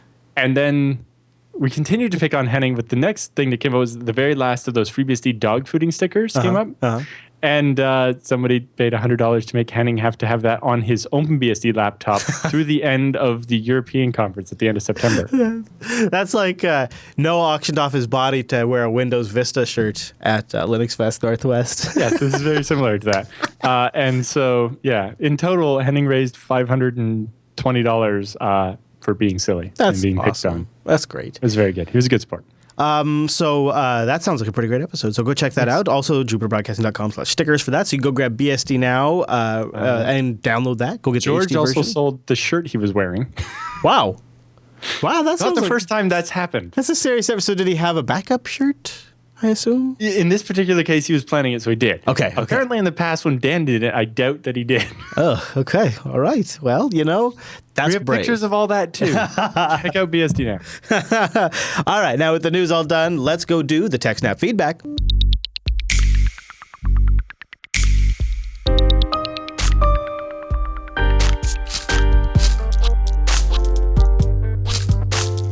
Thanks for sending your emails to TechSNAP at jupiterbroadcasting.com or pop in that contact link at the top of the JB site, or maybe you started a thread. No, you didn't. In that subreddit over at techsnap.reddit.com. Our first email comes in from Dave. Oh, actually, hold on. Yes. Hold on. Before we get to the email, we have a little instant follow-up right here on the show. Yes. We should do it right now. You were mentioning you had something from the big event from BSDK. The copies of my latest book here, Advanced ZFS, were on sale at BSD Can, nice. And lots of people got theirs and got it autographed and so on. Cool. There's a great tweet that we featured on BSD Now of me signing Matt Aaron's copy of the book. Well, he's holding up the copy he just signed for me. But as a special treat, Michael Lucas, as a thank you for helping co-author the book, made us 5 copies in print of the special version of the Advanced ZFS book. Oh, what makes it Canadian special? version. Oh, really? So there are only 5 copies in print, and the digital original was destroyed, so it can't be reprinted. Also, specifically, so I couldn't diff it against the original to see all the bits he changed. And then, so I got 3 of the copies. Lucas kept one for himself, and the 5th was auctioned off at the charity auction at BSDCan.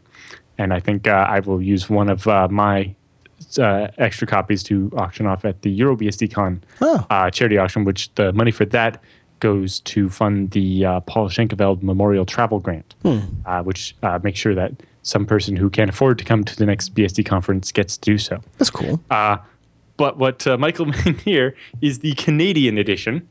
As you see, ZFS is spelled ZEDFS, and the title is in both French and English. Right, of course. And this is Canadian version at the bottom. And the price is in Canadian dollars as opposed to the regular U.S. dollars. That's a lot of more Canadian dollars. Yeah, the exchange rate apparently was really bad the day that Michael was doing this. There's a special intro at the beginning here where it explains why Michael did what he did or whatever.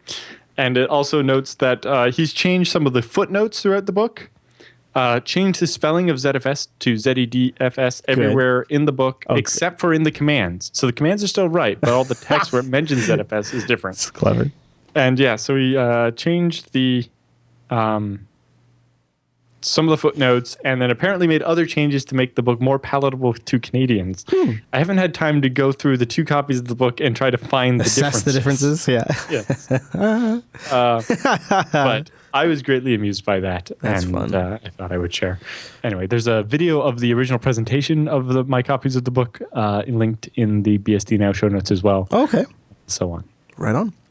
Okay, Mr. Jude, now let's get into that first email. Dave writes in with a question about easy, secure copy. So love the show, longtime listener. I'm looking for an easy-to-use SCP/SFTP server for Windows or Linux to replace our FTP server. I know Alan's going to recommend FreeBSD, and Chris is probably going to recommend Linux, probably Debian or Arch, but I want something easy to manage with a GUI or a web interface. Yes? I'm a lazy Windows admin. Needs to be able to admin users when they log in, throw them back into a network share, block IPs, and after too many log attempts, things like that, so they can shut it down. I don't mind paying either. Do you know of such a beast? What do you think, Alan? Well, if you're just using SCP, then the OpenSSH that's built into every version of Linux and BSD is probably your best bet. You don't get a GUI manager, but there are plenty of GUI managers for managing users. Basically, instead of having a separate set of users and passwords built into the FTP server or SFTP server, it uses the ones from the system. So you would actually create users on the computer. That's the file server. But yeah, or actually the chat room points out FreeNAS provides a nice web interface for adding users and groups and setting passwords. But yeah, you can use Webmin on a Linux box or whatever. There is a FileZilla server for Windows. Now, as far as I know, FileZilla server only supported FTP. Does it actually do SFTP? Oh, I don't know about that. I don't know about SFTP. Yeah. Or SCP. Because obviously, you want to do it over SSH, so it's encrypted. I know, I'll dig around and see if they say. Plain text. I think FileZilla server might support FTPS, which is different than SFTP. Yeah, but not what he wants. FTPS is regular FTP over SSL. This seems like a FreeNAS. As long as your client supports it, it works fine. This does seem like a FreeNAS gimme too, because he wants something to admin user accounts too. And he talked about file shares, but obviously that's not something you can run on it's not gonna. You might not want to replace what's already on the machines you're using. But yeah, the regular OpenSSH works very well for that, and you can manage the users using, if you have a desktop environment like GNOME or something installed, it'll have a GUI manager for users, or you can use something like Webmin. But yes, FreeNAS is probably the best bet for that. And then you can just SFTP in with something like FileZilla. Mm-hmm. On Windows, you don't get a GUI manager, but you can use something like Cygwin to run SSHD on Windows. If you're on Windows 10, you could install the new Ubuntu Bash environment, and there is SSH in there as well. Well, also Windows was going to integrate SSH into PowerShell, but I think that was going to have a server too, so it would probably support SSH. I don't know, maybe it does. I remember that. I remember them talking about that. So, maybe that'll be a thing in Windows 2012 or whenever. Maybe it'll be 2016 when they include Server PowerShell? 2016. I don't know. Yeah, when Server 2016 comes out, it'll probably have built-in SSH. They'll probably call it Server 10 or something. Yeah. Gary Z writes in about port knocking. Kind of a common question with a little twist. I'm interested in connecting to my home server remotely via SSH, but I'd like to avoid having ports left open on my home router when I'm not connected to it via SSH. My router is pfSense. He's got the embedded version. And what is the best way, he asked, to set up port knocking schemes when making an SSH connection? Thanks a bunch. You guys rock. Cheers, Gary. I've never bothered with port knocking. I'm not actually familiar off the top of my head how to set it up, but if you just look for port knocking with PF, I'm sure somebody has a tutorial somewhere. Yeah.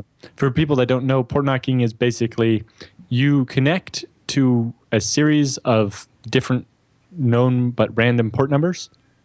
So it's basically a secret knock. Instead of connecting to port 22 to get for SSH, you connect to port like 5000 and then port like 7152 and then port 11741. In that order, and then when the firewall sees that pattern, it knows, oh, that's the secret knock, and it adds your IP address to the allow list to connect to port 22. And this keeps the port scanner bots from being able to do that. Yeah. Although obviously you want the ports to not be in sequential order, otherwise it kind of a port scan could trip the rule. But I sort of have the sense that I actually would really like that's feedback. Kind of a way that's fallen off. Yeah, exactly. That's what I was going to say. TechSNAP.reddit.com. Leave me a note. I think a lot of courseware still talks about port knocking, but I don't know if it actually happens a lot in practice because it seems like not an insurmountable thing to overcome, and it's just almost not worth it. I don't know. Right. And the other thing is, let me know. how do you what's it look like from the client side even? Or at Chris LAS if you want. You'd have to have a program that supports it. Tweet me at Chris LAS. Do you still use port knocking? And what setup are you using? Do you have a specific client that supports it? I'd like to get a sense if it's still popular amongst our audience. I've never bothered. No, neither have I. Adam writes in with a question about pfSense in a FreeNAS jail. I'm on a really tight budget. Otherwise, I probably wouldn't even think about going through all these troubles. But I'm considering the option. Huh? Last week. Didn't we answer this one last week? Maybe. I know we've answered this question before. But anyway, keep going. Well, always answer it again. He says, I was going to install pfSense in a FreeNAS jail. I think maybe we have. He says, I'm not proficient in networking, but I want to know if this is a problem. Some say pfSense gets compromised. It can also access my FreeNAS. What do you think? Is pfSense in a FreeNAS jail really a security disaster? This sounds familiar. I think it's a common question, too. Yes, but I'm pretty sure we answered it last week or the week before. But anyway, it won't work in a jail because pfSense is designed to be an appliance, so it doesn't quite work like that. Although newer versions are going to get easier to do that with. The other stuff in a jail shouldn't be able to compromise the host. In general, it works fairly well. Biggest problems are unless you use vimage, which is experimental on FreeBSD, you can't run a firewall in a jail. All right, jails are restricted environments; they don't have access to raw access to the network card. Also, by default, jails are restricted from raw sockets, so they can't even set a ping from inside a jail. So your firewall is not going to work so well in there. Even with vimage. However, if you're using FreeNAS 9.10, it supports Beehive, and you could run a VM on the FreeNAS and run your pfSense in that, and that should work. Cool. I would also... I don't know how, FreeNAS doesn't provide that much support for Beehive. It's basically you're given this, here, the command line tool is available, have fun. Yeah. I think that's probably a good disclaimer. I'll say this question officially answered on the TechSNAP program. Yes. We all will consider this closed. All right, moving forward, Joseph writes in about email archiving. Oh man, I have a lot of different things I've tried in the past around this. He says, greetings. I have a client who requested an email archiving solution. He needs to maintain all of his emails for 10 years for legal reasons. Could you recommend an open solution? The only two products I've seen are Pillar and Mail Archivia, I don't know. Thanks so much for all you do. Calligraffiti, I think is what his IRC handle is. So email archive. You've got to archive email, right, Alan? You must have some. So there's a couple of approaches. Mainly I use IMAP, and on the server side, we use what's called Maildir. So every email is a separate file in a directory based on what folders are in your mail. So if you create a subfolder, the mails go in there, and basically each email is a text file. So it's very easy to access stuff even without a mail client if you really need to, and then back that up, with your regular backup solution of any kind. So for me, I create a directory for each year. So I have a 2001, a 2002, 2003, 2015, 2016, and once mail's old enough that I don't really want it in my inbox, it gets moved off into the correct archive directory, and then those are backed up on the server side. Okay. So I have tried and it works on my phone that way, and it works everywhere. You can also, to avoid problems with like deleted emails and stuff, you can set up something on the server side so that every email when it comes in gets sent to 2 accounts. Your main one that you actually use on your phone and stuff and delete stuff from, and a second one where it's just archived forever. Now, I have tried, Alan, I've tried everything from having a dedicated Thunderbird installation that just pulls stuff down and archives it. I had Rami in the audience. He wrote a really nice script that connects in, downloads into an MBox format, and then from there generates a nice like HTML index.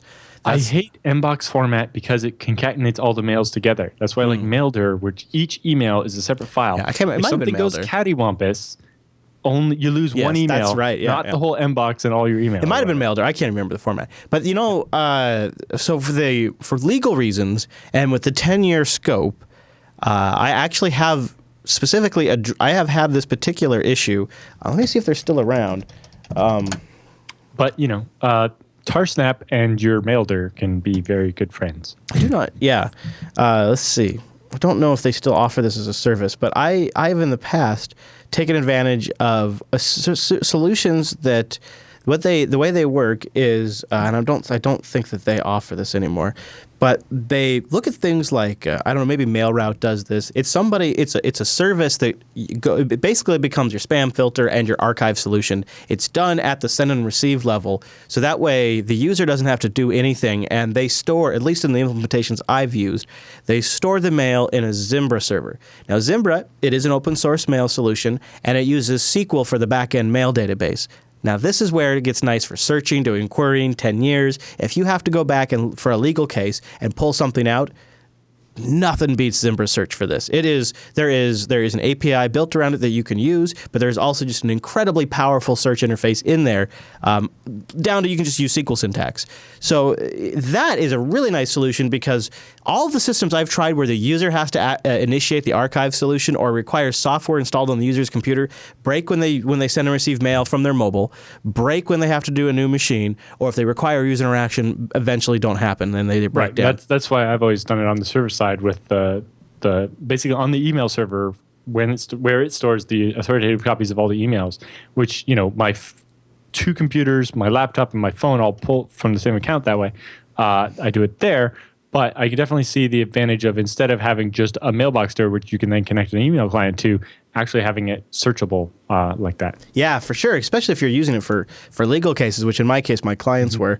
There's MailStore out there. There's some other ones to worth looking into. But the way all of these worked, and I don't remember the name of it anymore, is you essentially had a list of services, everything from spam and phishing, and virus scanning, filtering, to you could flag individual mail accounts and say this user, and this user, all their mail gets archived.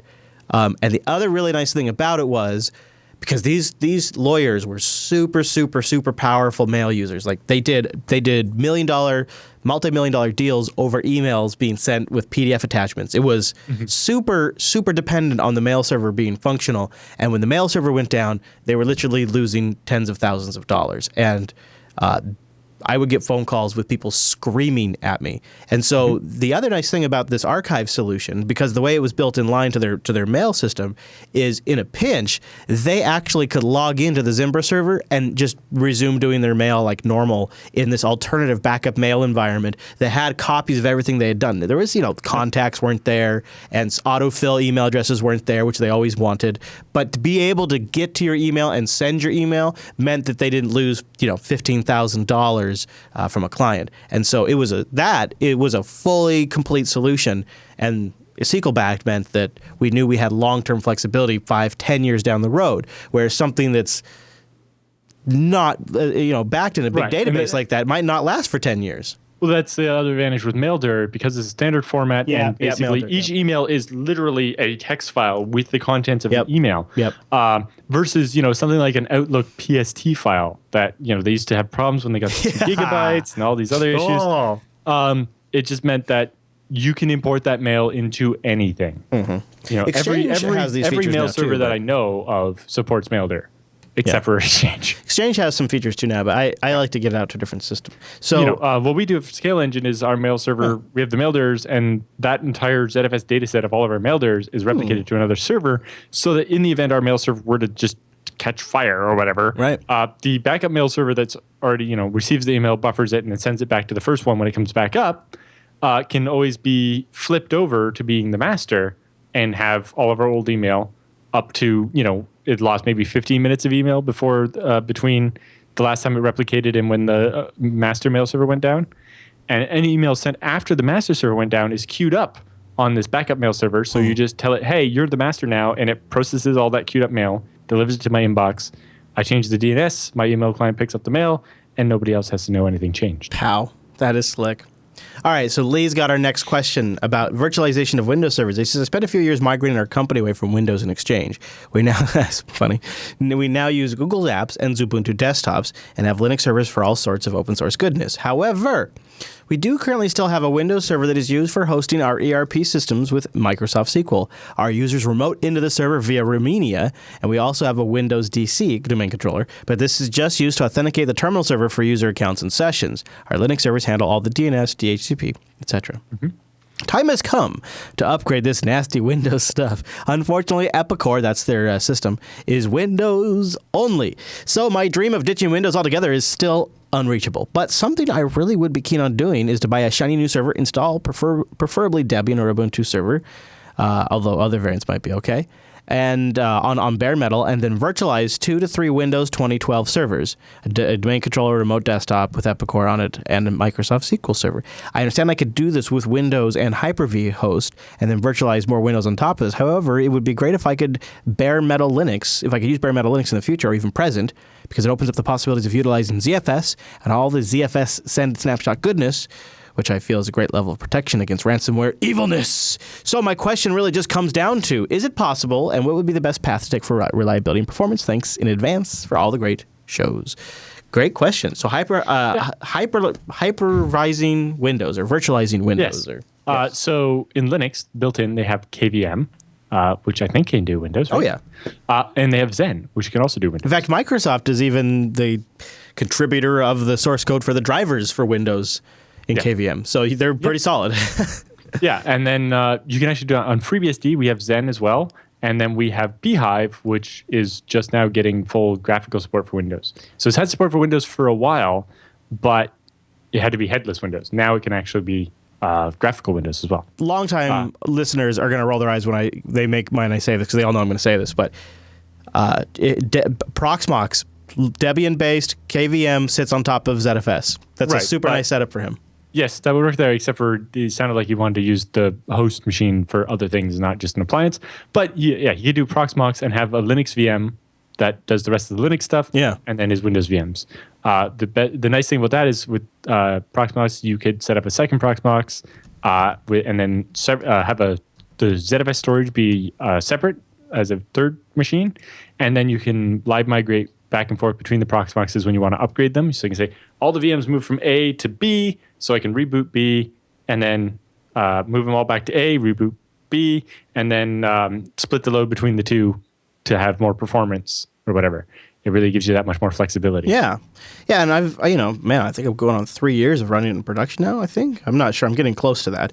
And really no complaints. And I have tried out the newer versions too, not extensively, but tried them out, just look at them, and they look pretty nice. The way I do it just totally depends on your setup, but the way I found that works really good for me, Lee, is I have Proxmox running on a Linux machine that has all the Intel V virtualization support. And the storage there's a little bit of local storage, but the bulk of the storage is all sitting on a FreeNAS server, which has the ZFS. I'm actually taking advantage of ZFS on FreeNAS, and I'm not taking advantage of ZFS on Proxmox directly, because at the time I deployed Proxmox, it didn't have ZFS support. It does now, so you could do it directly. It's not perfect yet. I've seen quite a few people having trouble with so Proxmox my setup might be a little better. For several reasons. The main advantage of yours is that you could add a second Proxmox later, and then be able to live migrate stuff back and forth because the storage isn't local to the Proxmox, but is on the FreeNAS. Plus, I feel pretty solid in maybe adding future FreeNAS boxes in the future, and so I think it's a nice setup. But Lee, try that out. But any virtualizer at this point can do Windows. And there's Zen and KVM are both. KVM's included in Linux, and Zen is like the package you install. The one thing that is, I don't know if it's true anymore, but I believe in the past, if you used Windows Enterprise as the Hyper-V server, as part of that, you get a pretty nice amount of Windows licenses for free to run in the VMs. So that might affect your decision if you don't have to pay for copies of it. Yeah, something to consider. If you'd like to send us an email, go over to jupiterbroadcasting.com/contact and choose TechSNAP from the dropdown, or shoot us an email directly, techsnap@jupiterbroadcasting.com. We love getting your feedback and your questions and kicking them around on the show. It's one of our favorite parts of the show, so please send them in for a future episode. And with the feedback all done, that means it's time for the TechSNAP Roundup.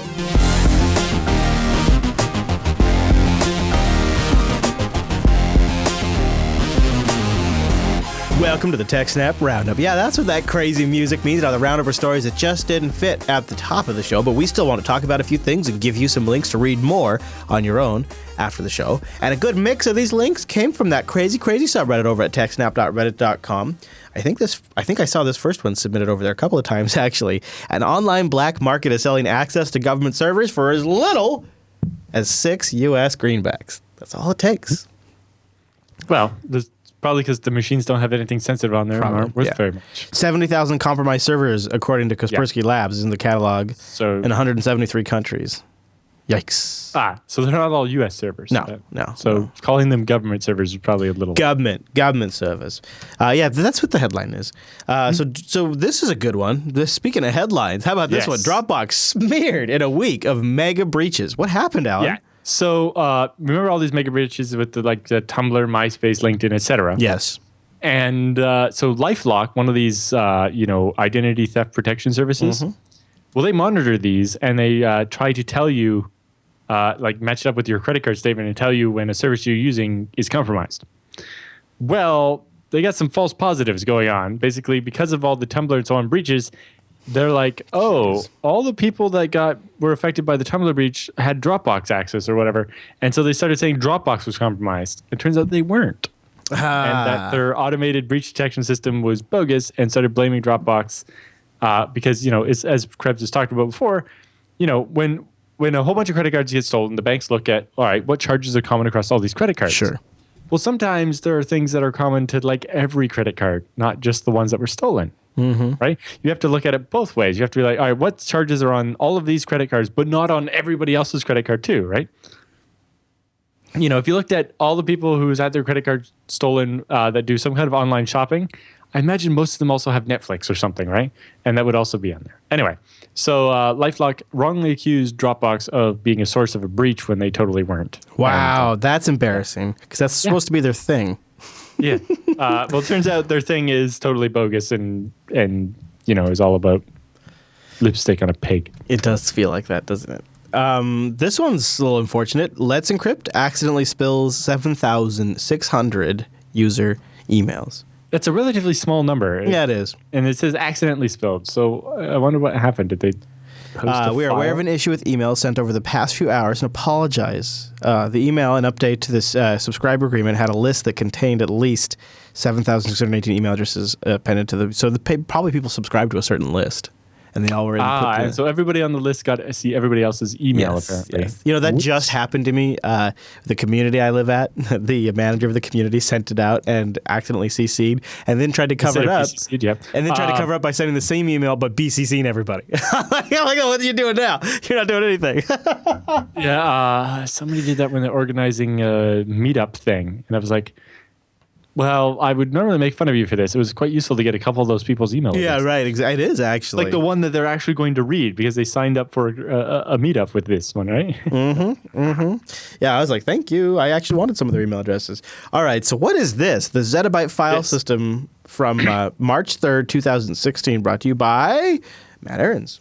And Kirk McCusick. So Kirk McCusick, who's one of the original developers of BSD before there was such thing as FreeBSD and NetBSD and so on, back in the day, teaches a class. It changes each year, but he's basically got a couple of sets of them. And the one he's teaching this year, starting in January, was the FreeBSD Intense Code Reading class. Learning about how to write an operating system by looking at the existing code of FreeBSD. One of the weeks, they're spent they've covered the chapter of the design and implementation of FreeBSD textbook. Cool. About ZFS. Cool. So they had a guest lecture. So for that it's almost 3-hour class, they had Matt Ahrens come in and actually walk through how reads and writes actually happen inside ZFS, like the actual code that all of it goes through. So this is, quite intense. But even if you don't understand it all, just, listening to it could be quite edifying. That's really cool. I haven't had time. This just got posted yesterday, so I haven't had time to find 3 hours to go through it yet. But I will. And it is linked in the show notes if you guys want to watch it. Yeah, it also has a nice succinct summary about ZFS at the top and goes through it. Huh. Yeah. So did you hear about this spam king who sent 27 million Facebook messages? He's getting 30 months in jail. That's all you really need to know, I suppose. Yeah. He compromised more than 500,000 Facebook accounts between November 28 and March 2009. Also has to pay $310,000. Yes, that's the other good thing. Wow. Jeez. So there you go. Spam king is brought down. Now this next story caught my attention. Samsung acquires, remind me how I say it again. Joyent.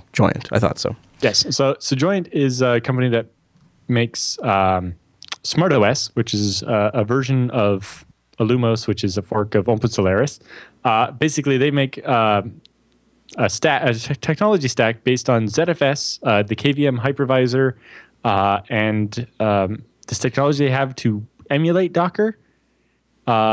So you can use the Docker tools to interface with the thing, but they don't actually use Docker. They use their own implementation that's more secure, and they run it in Solaris zones, which are like FreeBSD jails.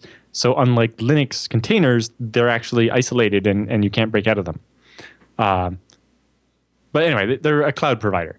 And so it turns out that Samsung was interested in using something like that for all their cell phones and their next generation Internet of Things and for smart TVs and so on. That might actually make some sense, huh? Yeah, so they came to Joyent and was like, so does your thing actually scale to, say everybody's cell phone using it?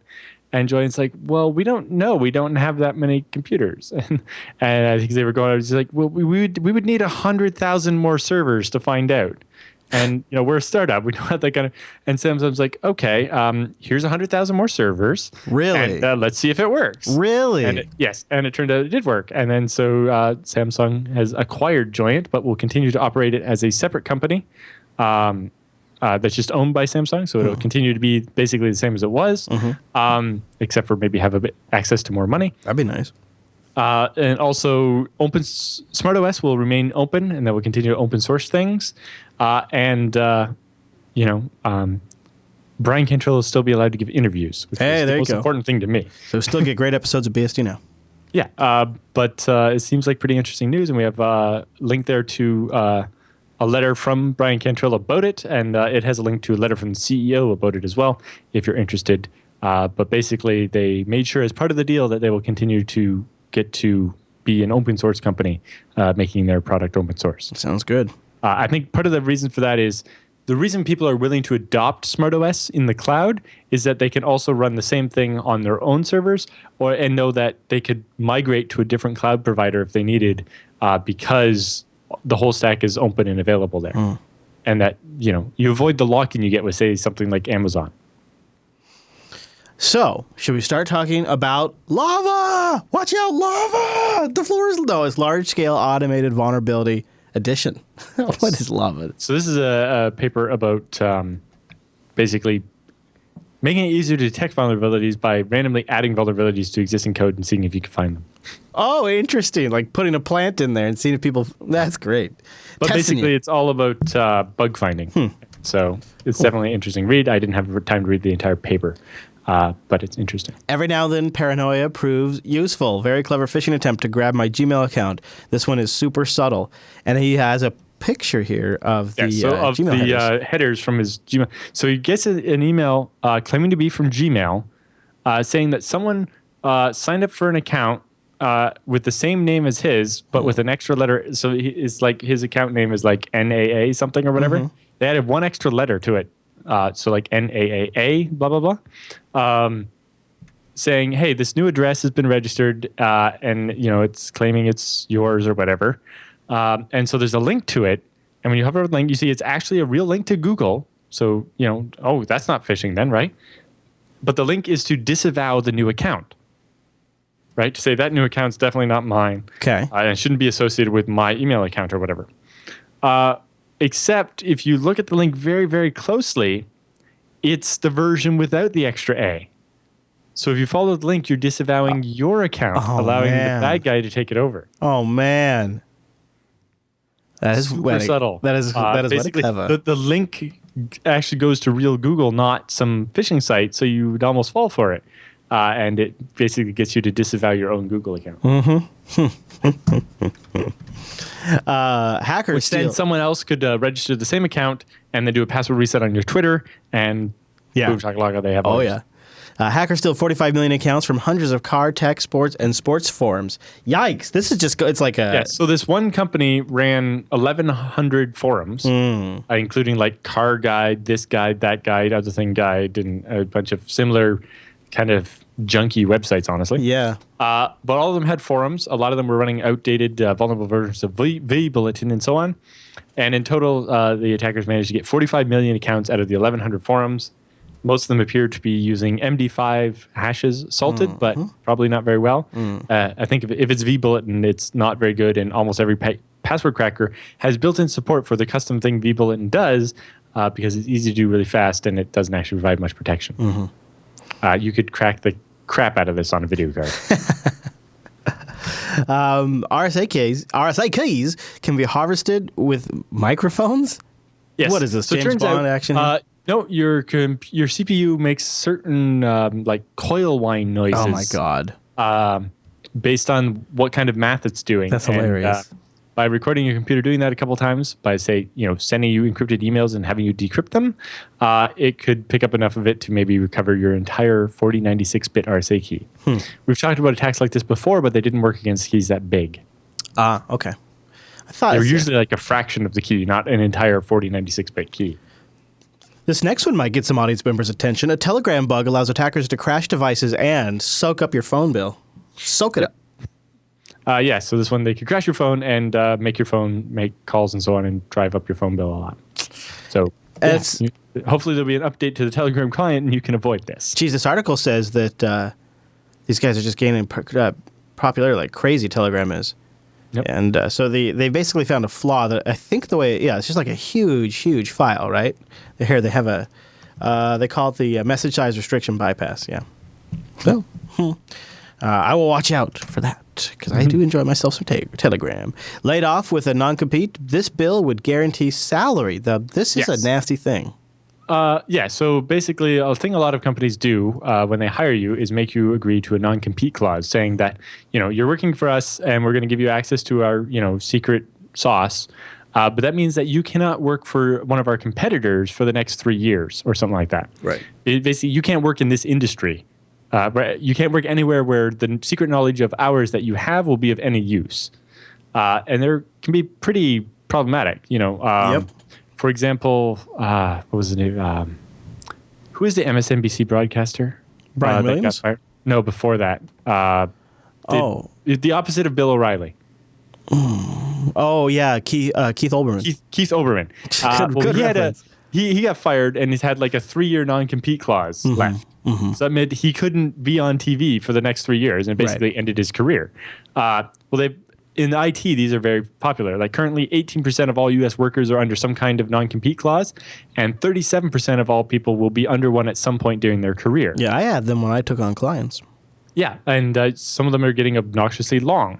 In particular, in Massachusetts, they're worried about this because Dell and EMC are merging, and they both have large corporate presences there. And some people will be made redundant by merging the two companies together. Yeah. But if those people cannot work in building servers or making storage appliances for the next couple of years, that's where all their skill set is. Those people will basically be unemployable because all their experience is in a domain where they can't work because of this non-compete agreement. In California, they've gone so far as making these non-compete agreements unenforceable, so they don't actually apply. Yeah. So you can just get a job anyway. Yes. But what they're proposing in Massachusetts is that if you have a non-compete clause with a company and they lay you off or basically fire you without good reason, they will have to pay you 50% of what your salary was for the rest of the non-compete clause. So you can still go get another job, but they have to pay you half of your salary for the rest of that non-compete clause. I see that's a good way to motivate the companies to not include those non-compete clauses or let you edit them if they do lay you off. Yeah, truthfully, that's really what it is. Yeah. But the big idea here, I think, is that Massachusetts is trying to force these companies not to lay a bunch of people off, especially under non-compete clauses where they wouldn't be able to get a job at a competitor and so on. Yeah, that could be a mess. Yeah, it could be a big mess. So it'd be good if they figure something out for it. Oh, geez. I didn't notice this one before we started the show. A man-in-the-middle attack against KeyPass? Oh, boy. Yeah, so the bigger one with this one, I think, is the hype around it that apparently KeyPass doesn't want to fix it because it will break their ad delivery platform or something. Oh, really? Yeah, I don't know all the details yet. I didn't have time to really dig into it. But yes, apparently there's a meta-middle attack against KeyPass's update check because it doesn't go over HTTPS. Well, I know a lot of folks in the audience are fans of KeyPass. It's good to be aware of. So you should read about it, see what you can do, and patch if you can. So we have an email here from Hacker OPSEC. Grug. What's that? So it's the Grug on Twitter. Oh, okay, the Grug. Security research. Anyway, The Grug. This is basically an email chain going back and forth with conference organizers that are complaining they can't get good talks and so on. And so it basically spells out how to improve InfoSec conferences in general, but basically applies to any conference, really, about how to get better submissions for your call for papers and so on. Part of it is, chasing down certain people you want, but realizing that, especially in InfoSec, there are big conferences like Black Hat. If you're a security researcher and you've discovered some new big thing, do you want to present that first at the little regional conference or at Black Hat? Which one's going to get you a job or more funding for your startup or whatever, right? And, a lot of the problem is that a lot of these conferences have been taken over with like marketing fluff and so on and really aren't about the thing. And he also says that, the 1 hour talk thing isn't the best way for knowledge transfer, right? If you're going to have a lecture, it's going to need to be longer than that. And if it's just like a product demo or whatever, it probably needs to be a lot shorter than that. What do you? So just Self had a Southeast Linux Fest had a talk where Iculus, a Linux gamer, his talk was how to cook. He did a how to cook talk. What are your thoughts about that? Like, go to technical conference, there's a how to cook talk. I think people probably liked it, but it also seems like, I don't know, it's not what I go to those things for. Yeah, exactly. There's a little bit of that. If it can be related back to the subject, it probably makes more sense. If you're, controlling the stove with a BeagleBone Black or something. No, but it was just making pasta. Yeah. Making pasta. Well, in particular, maybe a lot of people at the conference needed to help learning how to cook. Could be a problem. Yeah, I don't know if you've seen that graph of Linux conference T-shirt size over time. No, I'm just saying. The struggle is real. That is true. All right. So, you ready for this one? How about a little password autocorrect without compromising security? Yeah. Dun, dun, dun. My biggest question here is how do you end up having to store the password on the server side to be able to deal with that? Because your typical hash seems like it wouldn't work in that case. And that seems problematic to me. Password typos and how to correct them securely at the recent IEEE Symposium on Security and Privacy.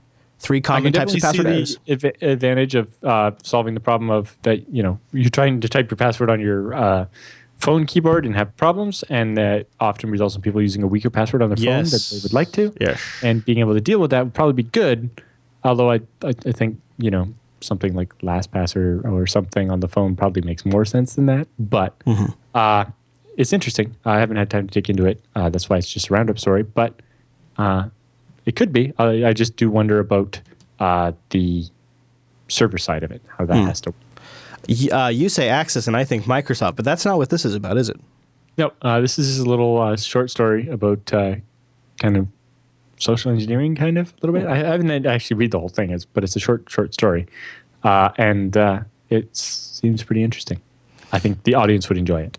So check out the link in the roundup. Okay, we're rounding down the roundup now, and I wanted to just put a little. It's been a while since we've talked about flash drives and SSDs, so I wanted to put a review in here from Anantech on the Crucial MX300 750 gig SSD with their 3D NAND technology. 3D NAND, which is a quite different path than what Samsung took. So it sounds like a pretty interesting technology. I'm really interested to see Intel's 3D XPoint. Oh, yeah?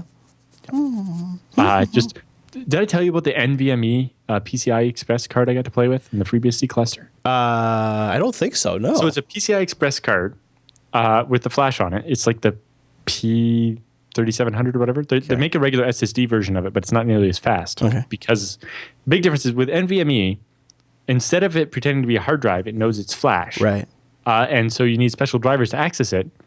But when you have those, normally with a hard drive, you can do one command at a time, and hard drives support having a queue of like 10 or 30 commands that you're going to send it so that it can do them. It doesn't have to say, oh, I'm done, and then sit there idle while it waits for you to send the next one. You can have a list of things for it to do. And it sorts those by an elevator algorithm to try to do them as quickly as possible.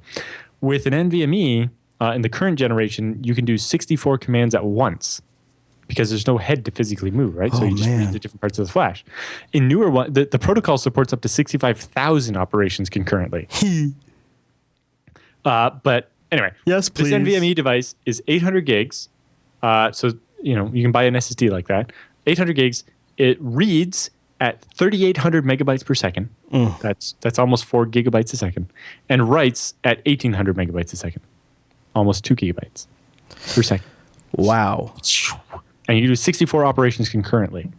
It's the exact same flash that's in the SSD, but by having the better interface, it's that much faster. Oh, man.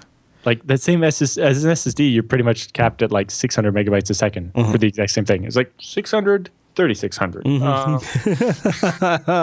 want that so bad. And so Supermicro has a motherboard for it now, where you get 11 PCI Express ports. Whoa. On motherboard. Holy They're all like 4X. They're small, but it's basically the entire motherboard is just PCI Express ports for this stuff. Holy crap. Yeah. The future is speed. Very fast. Okay, so ClamAV, not so fast. Unauthenticated command exec. What's going on here? Yes. So there's a vulnerability in ClamAV, which is the basically server-side virus scanner Massively for Linux popular and BSD. one, yeah. Yep.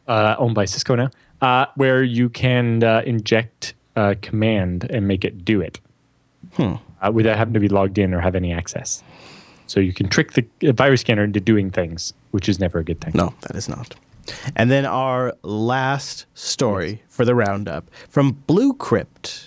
Yes, this is over at keylength.com, and it helps you pick how big of a key you should use on your encryption or your hashing. Oh, cool. So, keylength.com. There you go. Probably if you just go to keylength.com, it'll probably take you there. Yeah. And you can see it turns out there are like 8 different guides on how to decide which one to use. And this one allows you to look at all of them at once. So you can enter a year and see what you should be using in that year. Or you can enter, a certain crypto size, like enter what you're currently using, and it tells you approximately what everybody thinks that'll be good until. But mostly we're like 20, 30 or so for the current stuff should be fine. But it's too hard to tell. It's hard to project. Some of the guides are like, oh, if you do AES 256, you're good until like 2250. It's like, probably not. Yeah. I'm not going to project out 200 years from now. Yeah. How do you know that? I'm sure when they invented the Caesar cipher, they thought that was going to be great until 2250. I really like the UI on this too. Yeah.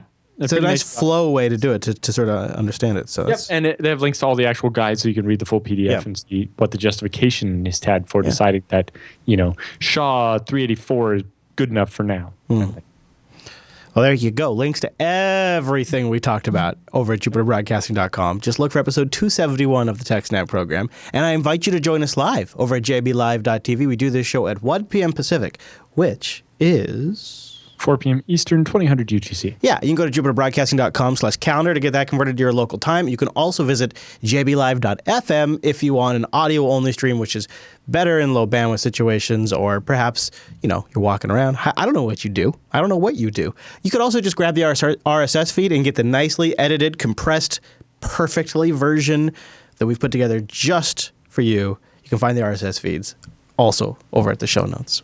Okay, thank you so much for tuning in this week's episode of TechSNAP, and we'll see you right back here next week.